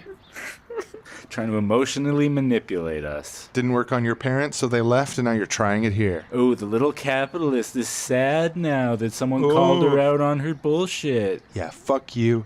Fuck your cookies. Fuck your crocodile tears. Yeah. Get the fuck Yeah. out of here. Yeah, get the fuck out of our town. I think you need to ask yourself the serious question whether life is worth living for you. You're being mean. We're just expressing our anger. It's what our therapist told us to do. Don't be such a whiner about it. I'm just expressing the thought that you piss me off. I can't handle it when other people are honest about their feelings. Yeah, we're just being honest. And one of my feelings is your parents don't love you. And I have to express that to lower my risk of heart attack. You know what? You boys are big doo-doo heads. You're big meanie doo-doo heads, and I don't like you. Wow, what the fuck? Were we being doo-doo heads? Or I thought we were just getting in touch with our anger. But She didn't guess. cower in fear. She's moved emotionally to stand up for herself. Huh. I thought if anger is always righteous and justified, she's angry at us. I mean, I'm angry at her because of her stupid little hat and dress, and she's too short, Selling and she's cookies and even dumb for a child. capitalist But slave. It's disgusting, but huh? Oh my God. maybe we've went too far. Maybe there's Maybe that wasn't a healthy expression of anger. maybe Well, there's some middle ground between where we were before, where we weren't expressing any anger at all, Right. and where we were now, where we were taking out years of bottled up rage on random strangers. Huh. Now, there might be something to that. Because now that I kind of come down from a little bit, I'm like, oh, who really cares if someone has a hat that I wouldn't like buy myself? Or, Right. Yeah. And I mean, that person with puppies, there's all sorts of reasons you could have a bunch of puppies. Yeah, maybe their kids wanted a bunch of puppies. They have a happy family, and even if they were lonely, it's not something to be angry at for. And children are really innocent, and we probably shouldn't be just Yeah, we gave blanketly angry at we them. gave her a for- dressing down for just basically nothing. Yeah, even if you do get angry at a child, you probably shouldn't say such abusive things to them. That would be, Oh my God. yeah. Hey, little girl, wait. We'll buy all of your cookies, and we take back everything we said. We're so sorry. I have no idea what came over us. Yeah, it was a big whoopsie on our end. We really made a big mistake. You have every right to be angry at us, but it just, We have no right to be angry at you. You've done nothing wrong, yeah. and we're struggling with balance right Yeah, now. we're really angry at the oil and gas industry, and like maybe a little angry at you, but we kind of got the proportionality off. Responded in an unhealthy way, acting aggressively towards people who didn't deserve it. But you helped us understand something, kid. Anger is a perfectly valid emotion, which has its right place within the sort of rainbow of emotions that every human being experiences. And there's beneficial and maladaptive ways to use that anger. Too much anger and aggression, which can turn to violence or verbal abuse, is wrong. But also, completely suppressing your anger and not acknowledging the emotions you feel is bad for you. I don't think I would have ever understood this without you, kid. And the way we verbally abused you just now. So thank you. Yeah, thank you for being there to act as a conduit for our lesson. Honestly, I bet your parents love you. Like, you're the best, as far as I'm concerned. I mean, I'll try to keep balance here, but I think you're one of the best kids I've ever met, the way you've taught me this incredible lesson. Totally, yeah. And I don't know why I was so mad at you for being so short. That's a developmentally appropriate height you have. Yeah, kids are short. That's like... I'm embarrassed. Could you ever forgive us? No, fuck you. I don't forgive you. I'm glad you realize what you did is wrong, but you don't just get to verbally abuse me and then turn around and expect me to be the one to absolve you of your guilty feelings. Fuck you both. Get the fuck out of here. Well, fair enough, honestly. Yeah. I mean, can't please everyone, I guess. Yeah, maybe we should head back to that anger management and then just finish it. Like, it might teach us all the appropriate ways Yeah, to no, do we it. ignored some of the stuff they were saying. Yeah, they were like calling after us as we were leaving, saying, "No, it's not done yet." And I think we said some pretty horrible things to them as well. Yeah. Well, live and learn. It's a long road, but yeah, we were always improving. That's what's important. And so there you have it. The Wrong Boys learned not to completely repress their anger, nor to completely unleash their anger for no reason on innocent civilians. Today's lesson from Seriously Wrong. And now back to our show.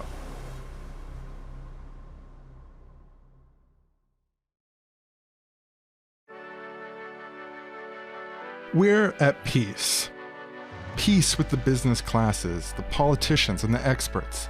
We take the side of the less bad option to do data-driven urban analysis about what's reasonable and what's not. Our resolve is to bridge the gap, end the polarization, and amplify the voice of the heartland. And we're just normal for a change? You're watching WNBC, the voice of normal people. Welcome back, everybody, to another episode of Normal Tonight. Now, when Better Hope Change II took office 4 years ago, we all breathed a collective sigh of relief. Finally, back to normal, we all said. And there was some truth to it. But it's been a tough 4 years.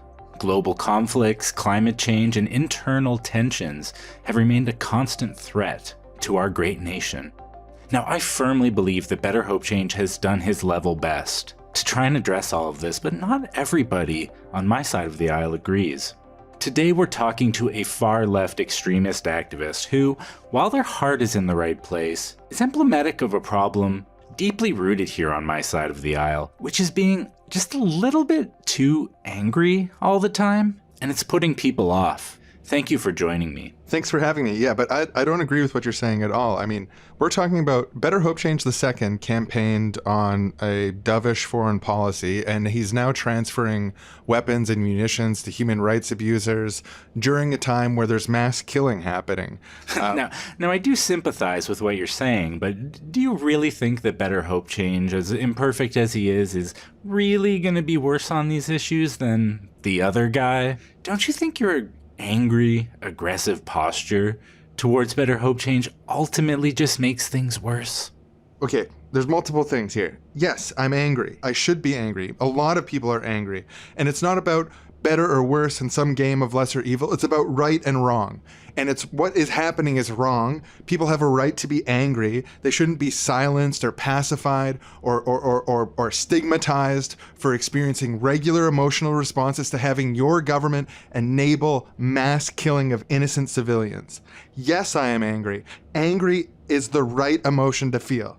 And you don't think it's just a little bit off-putting to the average Joe and Jane at home seeing these angry, screeching activists on TV? The average Joe and Jane at home experience emotions too. They feel angry when they see injustice. They do not like the idea of there being weapons transfers being done by our government to a human rights abuser who is killing civilians en masse. They're angry too. Let's not pretend that like regular people are like these calm, college-educated pacifists who just love lesser evilism so much. No, they fucking hate politicians. Excuse my French.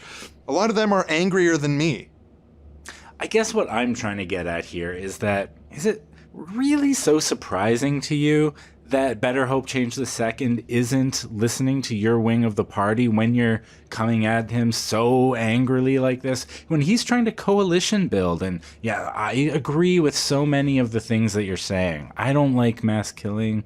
I don't like any of these awful things that have happened. But it's really not surprising that he's reacting this way, given the screeching from your camp.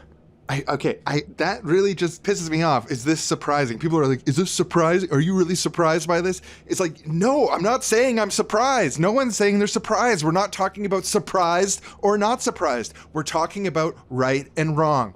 Innocent people dying or innocent people being spared. I'm not talking about fucking surprise. You know, Israel is not being taken to The Hague on surprise charges. They're being taken to The Hague on genocide charges. Oh, we're so surprised, Israel. Okay, well, we're going to send you to you violated the surprise convention. No. A disappointing response from an angry, unruly, and frankly irrational activist today. It's irrational to not be angry with what's happening.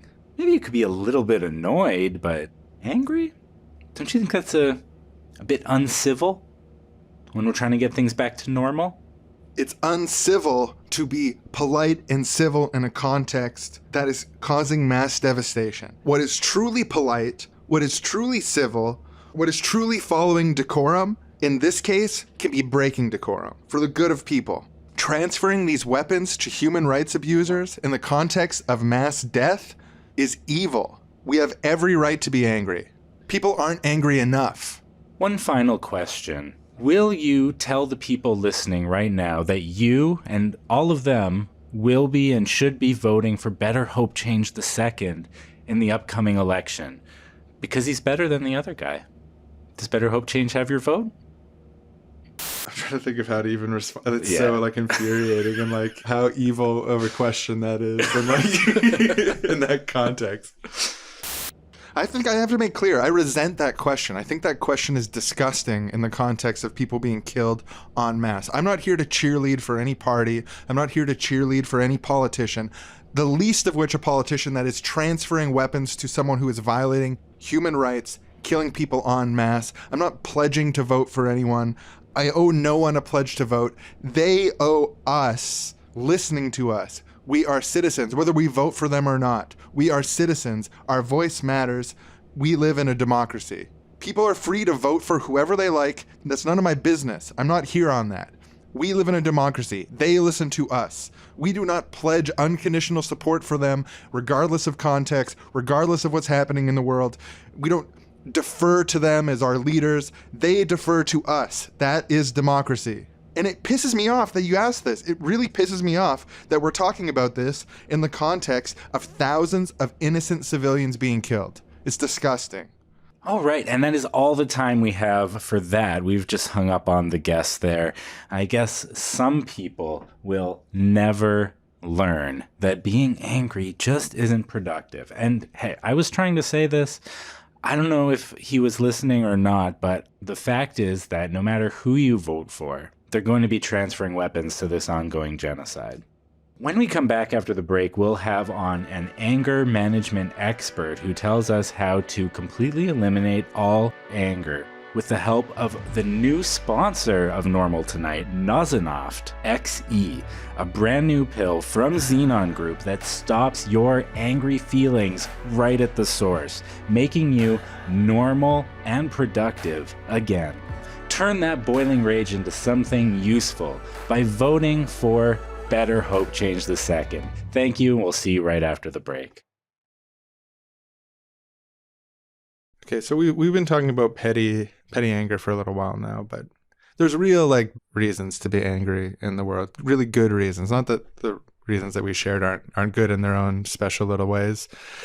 Yeah, well, there's a scale. There's a scale from a well-meaning person is maybe slightly unaware they're taking up too much space in the aisleway, or they don't understand how much noise they're making in a movie theater. And it's annoying. I'm frustrated. I'm angry. But then there's I would be blocked every fucking day for the rest of my life by some idiot on their phone in the middle of the aisle at every place I ever go, and have slow walkers in front of me, and have every fucking teller machine be 5 times as loud if it would save the life of one child in Gaza who's being fucking bombed and being moved to fucking safe zones by Israel and then bombed again, and like all this fucking shit that's going on there. Yeah, when you talk about things that fucking bombing hospitals, bombing universities, bombing like crucial infrastructure is like the most fucking horrifying thing that you can do. Like, something bombing hospitals is like, there's something so crystallinely evil about that. So like horrifyingly, like, you just like... And what happened with... There was the debate about, did we bomb this hospital, or was it Palestinian Jihad who bombed this hospital? It was this whole a misfired debate rocket. And then and then after that passed... they only bombed the parking lot of the hospital. Like, people were saying they bombed the hospital, but it was only the parking lot. There was a bunch of people standing because they thought a hospital was going to be a safe place. And then... So then after that sort of wave crested, and after, you know, David Pakman and Destiny did their little 5 minutes of fucking pro-Israeli shit, then that crested, and then they were like, well, then Israel obviously bombed like 5 other hospitals after that, and there's no more hospitals in Gaza anymore somehow. It was Palestinian Jihad keeps misfiring rockets, I guess, that come from the sky at the same time that Israel's bombing. It's so strange. Well, actually, they're all operating out of the basements of those hospitals constantly all the time. So you got to bomb the hospital. It's like, well, from what I understand, this is just like not true. But also, even if it was true, you still don't get to bomb fucking hospitals. Like, maybe you just shouldn't be bombing at all. Maybe Israel shouldn't be occupying Palestinian territory for decades upon decades in the first place, and then like none of this would be happening at all. Yeah, I mean, Amnesty International has been saying for a couple of years now that this is apartheid. Human Rights Watch says that this is apartheid. There's a UN body that deals with the Israel-Palestine conflict. I'm blanking on their name right now, but they say that this is apartheid. It's an open-air prison. This has been happening for a long time. And then what's happening right now, and has been happening for the last couple of weeks, it's like repulsive. It's disgusting. And I got to the point where I was starting to like get frustrated that it kept on showing up on my Twitter feed, like seeing the kids like pulled from the rubble and stuff that look like my kid. And it makes you feel so like hopeless and small, and like and you could yell all you want at politicians and it doesn't matter, and like people are resharing these graphic images and I had this moment of like, man, and then I felt so guilty. I'm like, I don't want to fucking see this anymore. And then I was like, well, I don't want to see it. I mean, I probably don't feel good about experiencing it every day for 100 days. And it's like, I feel guilty, like I'm fucking complicit because I can't build that emotional space to scroll past it and like not let it take over my fucking imagination.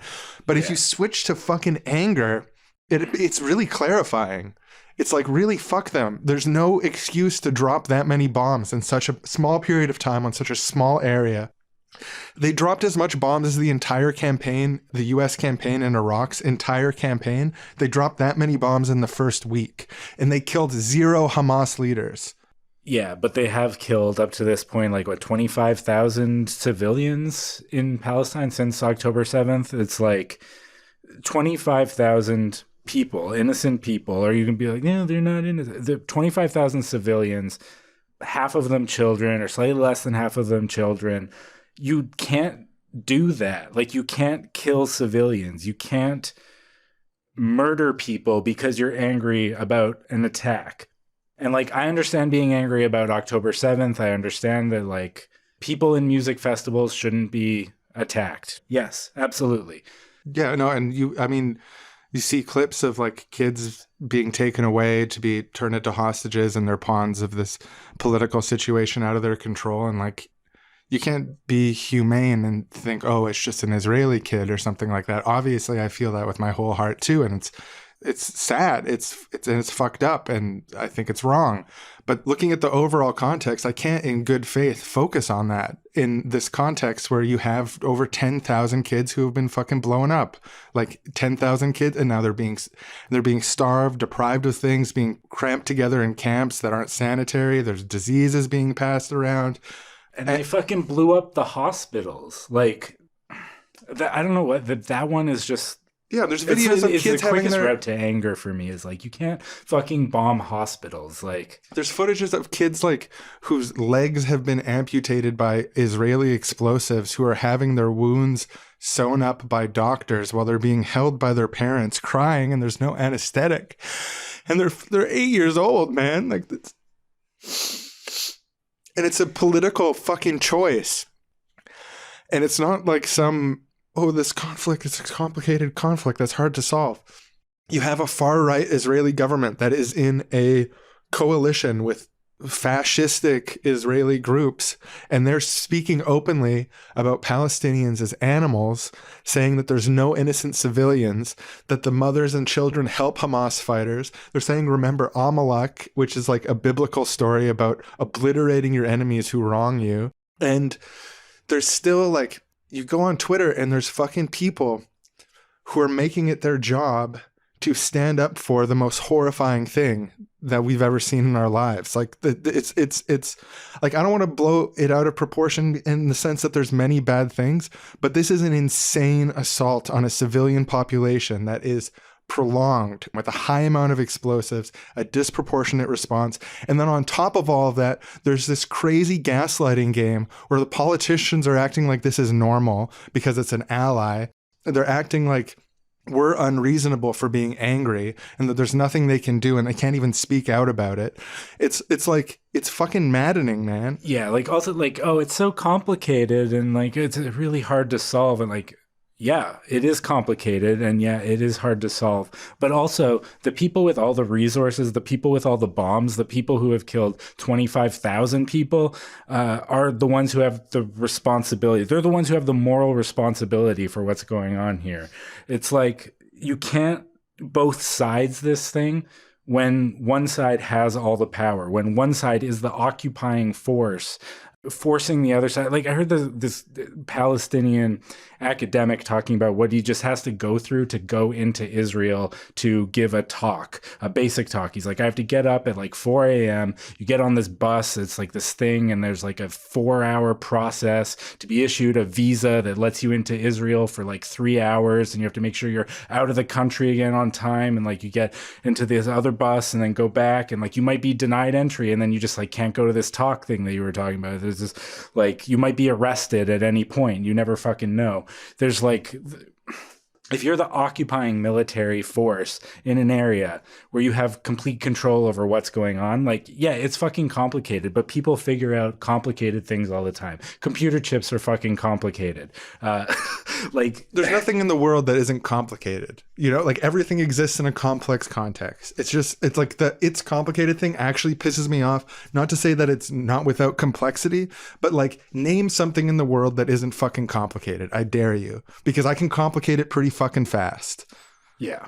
You ever made an apple pie from scratch? You ever set up the orchard, grown the trees, cut up the apples, sourced all the ingredients yourself? Making an apple pie is fucking complicated. People do it all the time.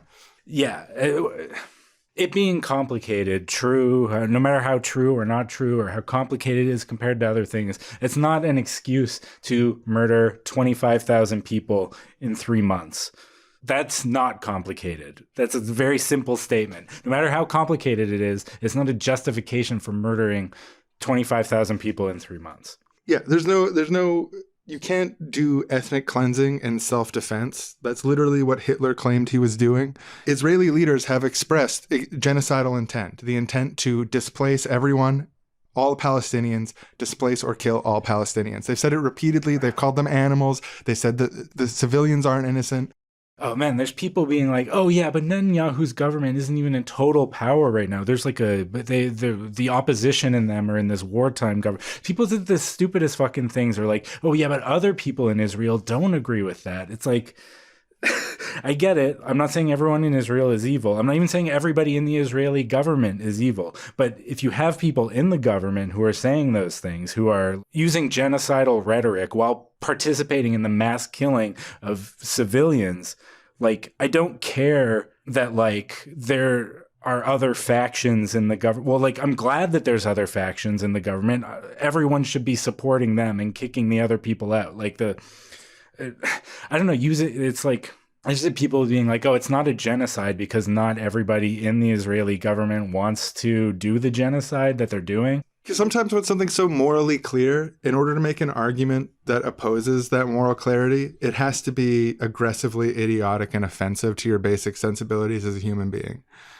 And that's what's happening on Israel-Palestine discourse online. And I'm not saying I'm without concern about, often anti-Semitism is one of the things that comes up in these conversations. And I see anti-Semitism on Twitter all the time since this started. And I don't want to downplay that at all. I think it's fucked up. There's always anti-Semitism out there, and it's definitely gotten worse. Like, yeah, and people feel justified in a new way because they're essentializing Israel as a Jewish place run by Jewish people or run by, quote, the Jews, because they're maliciously incompetent at understanding the world, and it negatively affects other people. And I stand 110% behind all, like, Jewish fucking homies on this stuff, that anti-Semitism is fucked up and it's growing. But again, you look at the context, 25,000 plus fucking civilians, 12,000 plus children killed by an unprecedentedly, like, large bombing campaign in the modern world. Not only that, propped up by Western allies like the United States, Canada, France, England, etc. And then they're gaslighting us and talking to us about it like this is all normal. We should just forget about it. It's brown people on the other side of the world. Sure, it's happening at this crazy fast rate. It's like the Iraq War times 5. But just forget about it. You know, yeah. Kids need to get kicked out of school for attending these protests because they're being anti-Semitic. It's like, no, fuck you, man. Yeah, I don't know. Yeah, I think, like, part of the anger of this stuff, like, you talk about scrolling on Twitter and seeing all these horrifying images of, like, burned bodies and guy with a white flag being shot by the IDF and shit. Yeah.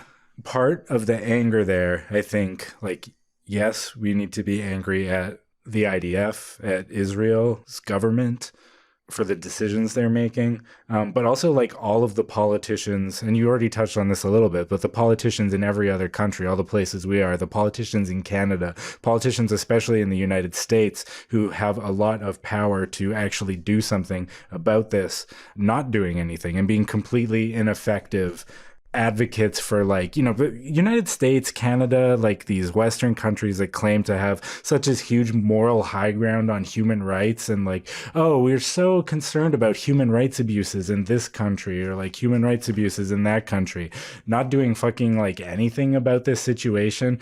And, like, yeah, so it creates a situation where all these other human rights abuses around the world, there's always going to be like, well, what about Israel, Palestine? There's no clarity on that. Like, it not just impacts the situation in Palestine, it impacts global human rights because there's no person in the room who isn't fucking blood soaked with Palestine right now who claims to care about this stuff. What's the point of trying to even have these international standards if you're not going to hold people to it? And, like, I understand the United States doesn't want to hold people to it because then they'll have to answer for their human rights abuses in Afghanistan and Iraq and Yemen.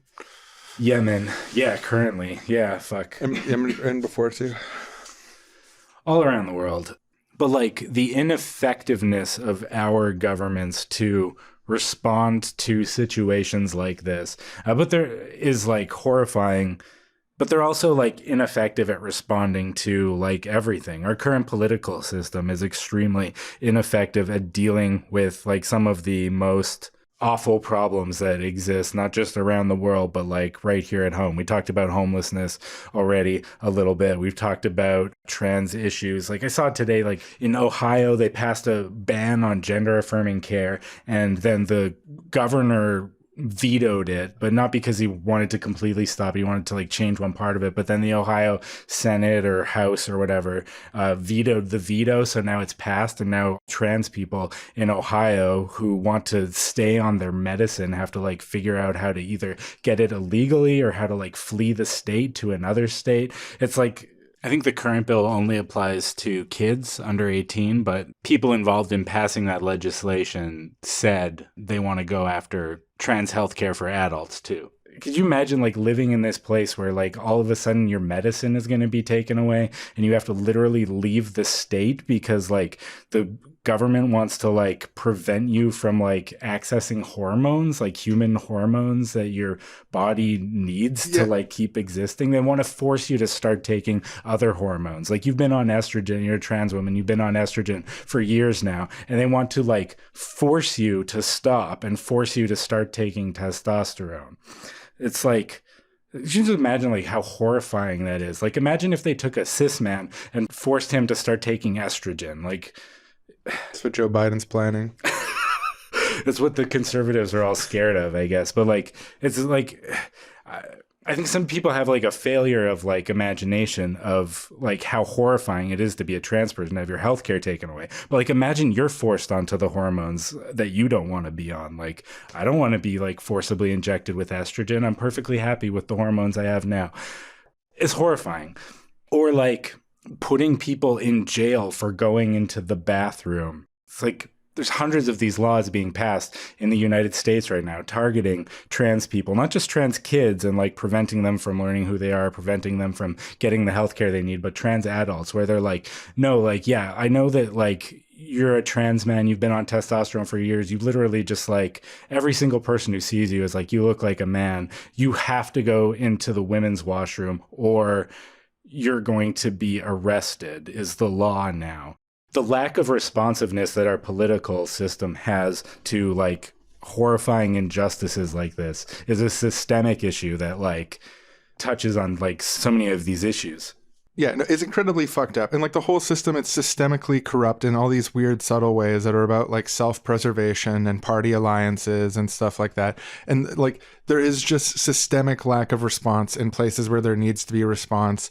And there is a huge like policy industrial complex that is funded and run globally by private industry for their own benefit and at the expense of the benefit of citizens, like regular people. Like there's so many layers to this corruption thing. One of the subtle corrupt, it's not the corruption of like, ha ha ha, I'll take this bag of money, but it's corrupt in like, I go to work and I don't have any switch to flip that stops homelessness because of XYZ complex reason or whatever, even though everyone would love to fucking house the homeless. And like no one likes walking to work and being like, oh, there's people who are like unwell around me who are like in need and I can't help them. I couldn't possibly help them. That is unpleasant for everyone. And there is no political will to fix that because it's complicated and there's all these limitations. There's limitations to people's power sometimes. There's also limitations to people's conception of their own power based on the complexity of the system that led them to the place where they're in power in the first place. I want to talk a little bit more about that in a second. But one of the things that you said, I think it just, we're talking about people having to leave Ohio to keep taking their hormones and to not be forced masculinized or forced feminized by the state. Yeah. There's this petty, it's petty in the sense that the discourse pisses me off. But I think people, again, have this weird failure of imagination and not realizing what a radical proposal it is to tell people to just leave something, like whether it's to just leave Gaza or it's to just leave your state because of the lack of trans affirming care and stuff. We're talking about the places where people grew up, where people's experiences are, where they have family and friends, places where they had their first kiss, the place where their families are buried in the cemeteries. Like this is the place, this is the context that people are connected to and they're intertwined with. And when you rip someone from that kind of context, now it's minor from having your head exploded. It's minor compared to being force feminized. But it's a huge fucking deal. If people have the right to choose whether they want to stay or go without being threatened by the state or being threatened by some opposing military and stuff. Like this is a real genuine injustice. And I think a lot of people, these like dipshits who make these awful arguments online that make me grit my teeth, act like just moving somewhere else to find more affordable housing or whatever is just like, well, just move somewhere else. Like it's nothing. It's just like the same as scratching your nose. No, it's not fucking the same as scratching my nose. I am connected to this place. A new massive survey of like 90,000 trans people, I think, just came out, and it found that 47% were considering needing to flee the state that they live in because of these crackdowns on trans rights, and 5% already had. And this is in the United States. The bathroom thing too is like, people were like, oh, it's not a big deal, it's just a bathroom. But like, imagine like having to decide, you're out in public, you have to use the bathroom. You're like, oh, am I going to risk fucking going to jail to use the bathroom right now? Like, there's no good option. Like, if you're someone who presents as one gender, and like, yeah, you could probably just use the bathroom and nobody's even gonna fucking notice, because trans people have been using the bathrooms that they should be using for decades and decades, and like nobody cared about it until people made a big fucking political bugaboo about it. But if you do that, you literally risk going to jail. But if you use the bathroom that you're legally required to go into, then everyone's going to be like, where the fuck are you in this bathroom? You're going to be getting looks. Even if nobody says anything, they're going to be like, why is there a dude in the woman's washroom? Like, this person has a beard. They just like, must be one of those dudes that identifies as a lady who's here to molest me. Yeah, it's like, no, it's a fucking like trans man who's being forced into the women's washroom because of weird fucking laws that... It's like, yeah, you can be like, oh, it's not a big deal, or it's just a bathroom, it's not a thing, but it is a fucking big deal. Like, I don't know. I've never had to worry about being thrown in jail for using the bathroom.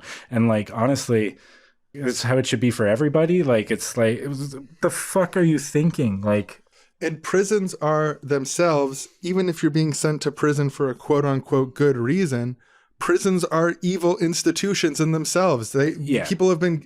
Kropotkin called prisons the nursery of crime in like the 1800s. Like, we've known for a long fucking time that prisons do not help very much at all. Now, we've got an episode about prison abolition. You can check out episode 199 where we go in detail about this. But the thought of sending fucking vulnerable people to prison for the crime of using a bathroom, like politely using a bathroom, washing their hands and not talking to anyone. Fuck you, dude. Yeah, prisons, like, even thinking about prisons at all makes me like so fucking angry that even like a lot of people on the left are pro-prison, and it's just so like, prisons are torture chambers and torture is wrong. And people are like, oh, don't you care about like keeping people safe, and we have to do something about criminals? And like, yeah, that's why I'm against prisons. I'm against prisons because I want to keep people safe, and prisons don't actually help make society safer, because they don't actually rehabilitate people to not commit crimes anymore. They don't reduce recidivism rates. They don't help people integrate back into society in a way that's actually beneficial to them, and just leaves them stranded, tortured and stranded in a system that disregarded them before and disregards them even more strongly now, with like no other option to just like keep doing illegal shit. Sometimes people are a danger to society, and maybe they need to be kept somewhere so they aren't able to hurt anyone, and maybe they need to be, but like psychopathic serial killers. Yeah. If you catch Jeffrey Dahmer, I'm not saying we should just like let Jeffrey Dahmer stay on the loose all the time and like, oh, he keeps killing people, but prisons are evil. So, but like, there's literally no reason for the place where we keep Jeffrey Dahmer to be this horrifying institution of like torturing him by deprivation. It's like, and we're gonna make his fucking cellmate a fucking trans woman who politely went to the washroom and washed her hands. Yeah. But the political situation should really make us angry. I want to try to explain what I've observed about the political system from my interventions, activism, participation in elections, and so on. Elections are a corrupting force. I'm not saying they need to be abolished fully, but as they currently exist, they're absolutely unhinged. Politicians are always worried about staying elected, especially staying elected long enough to get their pensions, because if you stay elected, this is how it works in Canada, I assume it's very similar other places. Generally in Canada, it's like you need to be elected for you need to be re-elected once or twice, depending on the level of government, and then you'll get a free paycheck for life forever until you die. So there's like a huge incentive to make sure that you're elected that minimum amount of times for whatever level you're at. Right. And then you're part of a party system, and the party system has, the internal whip, and they tend to move, unlike the United States, they all move with one voice at the same time, 99% of the time, 99.9% of the time. So you have this internal threat of the party whip, the chief of staff of the government, or the head of government, that's forcing you into a narrow box to move along with everyone.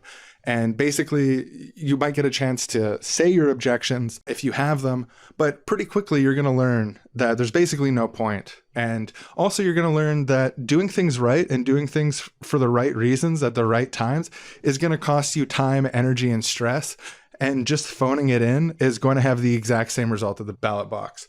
For example, here in BC, we have the Social Democratic Party and we have the Conservative Party, which used to be called the Liberals, is now called BC United, and the Social Democratic Party is called the BC NDP. The BC NDP offices, now, because people tend to be, it's not universal, but they tend to be more kind of compassionate and, social democratic, like they want to do things for the right reasons and stuff, even though they don't actually always do that in practice. So someone comes to your office and they're like, I need help. And so they work as hard as they can to help them within the limits of the system. They devote a lot of staff hours to helping them and stuff like that. But if you go to the Conservative Party's office and you're like, I need help, then they'll just ignore your email, not return your calls, ignore what you said. Unless, of course, you're like a property owner who's complaining that taxes are too high or saying that climate change isn't real or whatever, then they'll call you back. The laws are so unfair to landlords. It makes it so hard to raise rent. And Yeah. Oh, let's get right on that. Yeah. Can we quote you on this in the legislature? So I'm not saying that to like lionize the Social Democrats, but I think there's a general principle there that is worth getting angry about, which is that the more you try to do things for the right reasons under this current political system, under representative democracy, under these money-run elections, implementing laws that are typically written by industry-aligned lobbyists, and that's like a universal thing around the world right now. Under this current system, the more you try to do the right thing, the more you'll pay for it, the less you'll be rewarded for it. And the more you phone it in, the more that you're a mindless slave to the chief of staff, the more that you're a mindless slave to the lobbyists, the better you're going to be. The more John Fetterman now you are, the better for you. And the more John Fetterman when he's in campaigning, you are, the worse. Right. Yeah. It's a system that like rewards people being spineless, middle of the road, go with the flow, bullshit artists who will like, maybe pay lip service to doing some things if it's beneficial, and then like literally not push for anything ever because it's like the path of least resistance. And the path of least resistance is like the path to that paycheck for life or like getting reelected again. And like there's a lot of like really like what's the opposite of a virtuous cycle, a vicious cycle where things keep getting worse, where it's like, we need to vote for Joe Biden because Joe Biden is better than Donald Trump. Yeah, fair enough. Joe Biden is better than Donald Trump. But as people point out all the time, if we just keep voting for Joe Biden, no matter what, Joe Biden has no fucking incentive to do anything better than what he's currently doing, which is shit. And like, do I really want to throw my vote behind shit? Like, I don't want to vote for shit just because there's other worse shit. The whole system of representative democracy is like forcing you to vote for shit because it's slightly better than some other shit, because anyone who's not shit is like systematically excluded from ever getting far enough into the process that somebody could legitimately vote for them and that vote would have a chance of putting them into office. Yeah, so they do everything they can to filter out the people who have like a sense of backbone and a sense of decency on the way up. And then if inshallah one makes it through still, they'll do everything they can to chip away at them while they're in power and make sure that they're divided, wasting their time on side shit, and that they're not fucking making a ruckus until you can get them their pension, get them out the door, and they can write a book. Right. And they can invest in the stock market and become millionaires with non-insider information. Wink. And so, yeah, there's a lot of places that this connects this inherent systemic corruption of the political system that goes beyond any individual actor, but is structural to representative democracy under capitalism. And one of the places that this really impacts is climate. Like 2023 is the hottest year on record. 350 parts per million of carbon dioxide is considered sort of the safe upper limit without serious action. We passed that in 1990, we passed that shortly before I was born. And now I'm an adult-ass man with a child who's balding, if that gives you an idea how long this is taking. We're now at 419 territory parts per million carbon dioxide in the atmosphere. I mean, we're going through like, yeah, you said it's the hottest year on record. We have all this like wild weather shit happening. We had this like cold snap that hit like all of North America, at least, maybe more parts of the world. I'm not really sure. But like the oil refinery thing you're just talking about, like in their statement, they're talking about the reason that it happened was something happened with the cold snap and it was so cold. And then there was a thing that break down. So it's like also just directly related to climate change, not just because the refinery being part of the oil and gas industry, but because the actual incident itself happened because of a weather event that is related to these broader trends in climate that are just like not normal, that like our infrastructure isn't built to deal with them. I talked before about how the building that I'm in has like this heating system that just heats the whole building. And like I constantly am heating the outside because I keep my window open. The other thing with this heating system is that it's not meant to deal with it being like -10 in Vancouver. So when it is -10 in Vancouver, if I don't turn on a space heater in my bedroom, it's like probably illegally cold in here. I'm not really sure what the law is. I think you have to be able to keep the temperature inside at a certain level. And I haven't actually measured what it is, but I'm pretty sure it's illegally cold in my bedroom when it's -10 outside, because it's just, I have to buy a space heater and like put it in like these. It's kind of a petty thing. It's not a huge deal that I have to use a space heater. But I mean, even pushing even more petty, like, you know, we're people of fairly modest income. When you buy a space heater, you're not going to buy the fucking all bells and whistles, last a long time model. You're going to buy one that's going to last you a few seasons to use a few times, and then it's going to break down. It's going to be added to the fucking dump. And there's no regulations to like make sure that shit like that is utilized. So it's just creating more garbage too. Like all these unvirtuous cycles pile on top of each other in a way where like the worsening climate crisis is worsened further by addressing the worsening climate crisis. Right. Everybody rushes out to buy the cheapest air conditioner they can, because in Vancouver, you probably only need an air conditioner for like every time we have a heat wave in the summer now, like you really need it. But other than that, it's probably fine. So then like we have to produce all these extra air conditioners that break down quickly, uses a lot of carbon and energy to produce all these air conditioners. So it just contributes to the problem of climate change that's making it worse. Yeah. It's another one of those vicious cycles. And I can't remember, I think it was last year, the year before last, we had that heat wave in Vancouver. I think it was some insane amount of people died. It was like 80 people died from this heat wave. Right. Yeah. I had it in my head as like 100 or a couple hundred or something. Yeah, something like that. Yeah, it's crazy how much stuff is happening. Like I can't store the exact data on how many human beings were killed by the most recent big heat wave, but trust me, it was sufficient to be upset. Yeah. No, this keeps happening. Like there was like either like the heat wave or cold snap in Texas recently. There was like a bunch of people that died because the grid wasn't prepared to deal with it. Or they had like a crazy blizzard and like people's houses were collapsing and stuff like that, right. And the grid wasn't ready for it. And then recently with our cold snap here too, I can't remember the numbers, but I read somewhere the amount of people who died were like confirmed to have died from the cold when it dropped really suddenly. Right. Because, you know, and we also have this homelessness crisis. So like, and the thing is like de facto, what's happening from this corruption in the political system, this overlapping homelessness crisis, this overlapping climate crisis, and the unwillingness to act on both those things in any serious way, is that the de facto strategy of the state is to cross your fingers that the homeless people die as quickly as possible. Like, I was thinking about this recently and I was getting really upset about it. I realized I should have been getting really angry about it, because if you don't help people and you tell them just to go back out on the street and there's no shelter beds for them and harsh weather comes and they die, your policy is for them to die.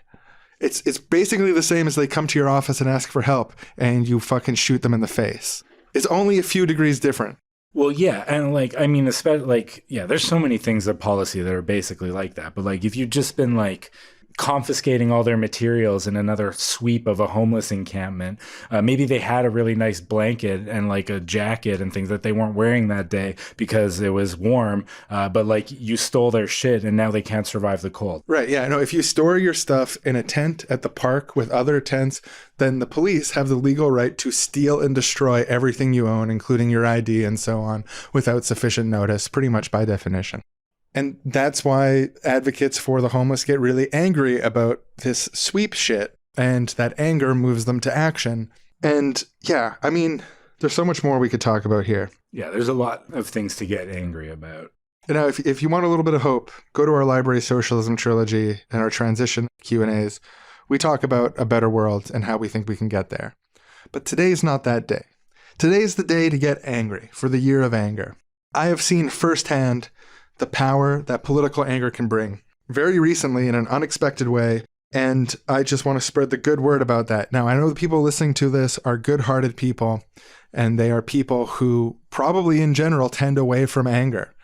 But just ask yourself the question, do you know what needs to be done on something? Now, not everything, obviously, but on something important. Maybe something we talked about today, maybe something we didn't talk about. Is there something important that you know needs to be done? And if you feel any sense of sadness or helplessness about that, try to pull instead on the angry current. It's energizing. It raises your blood pressure and it gives you a burst of energy. Pull on that anger instead, and then use that anger to make a decisive action in that direction and see where it takes you. 2024 is the year of anger. We say that as a joke, but I'm being serious right now. I really think there's something to it. I feel like I've received a vision of this utopian anger's necessariness in a way that's become more vivid to me over the last week.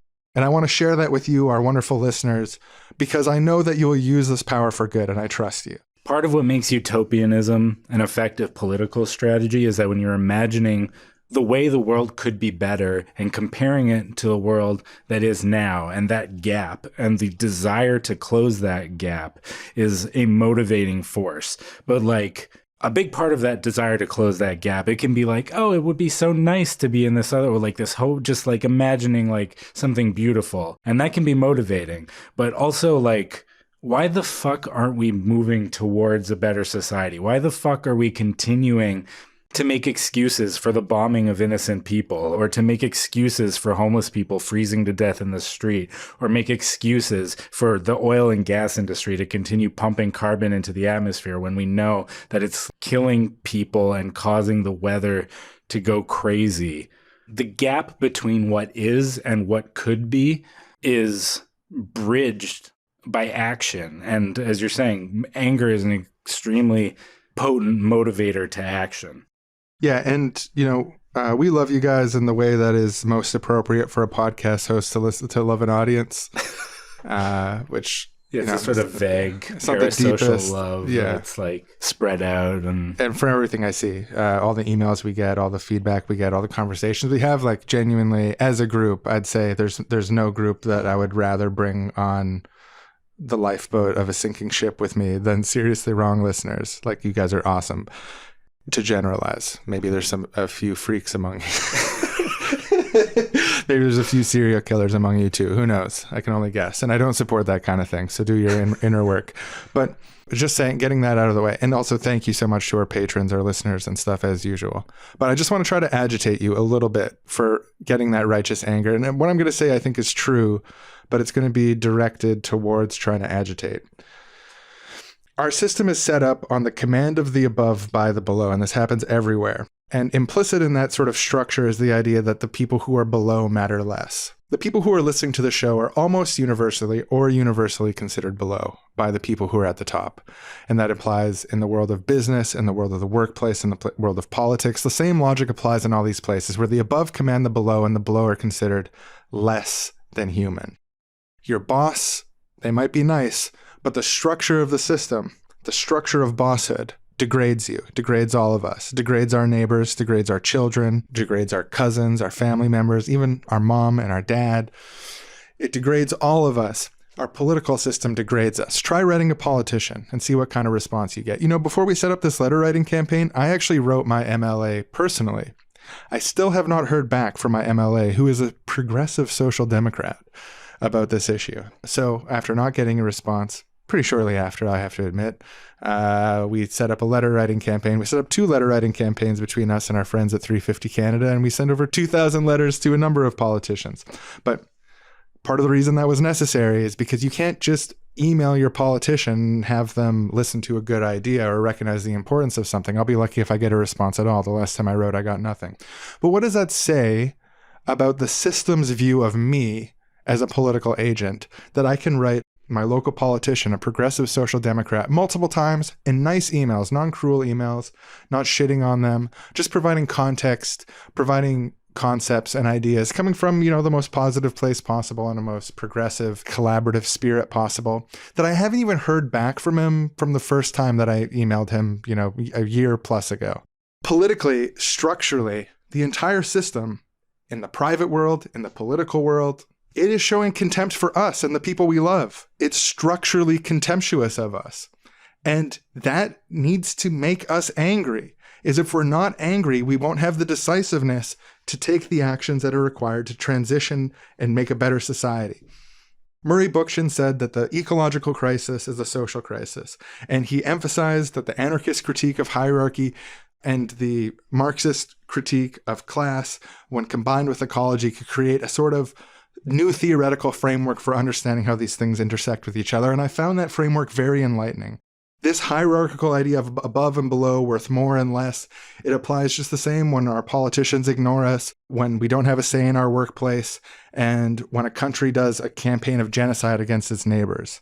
The same logic undergirds all of those things. So I just want to give you the bad news, and it's probably just a reminder. They fucking hate us, and they want nothing more than us to not talk. We do not get a say in the world. Structurally, we do not get a say in the world. Any say we get in the world, we have to fight tooth and claw for. And we're not going to fight tooth and claw unless we get angry first. So thank you, everyone. Please try getting angry this year. It's time to really start moving this fucking world. Like, it's time to get angry.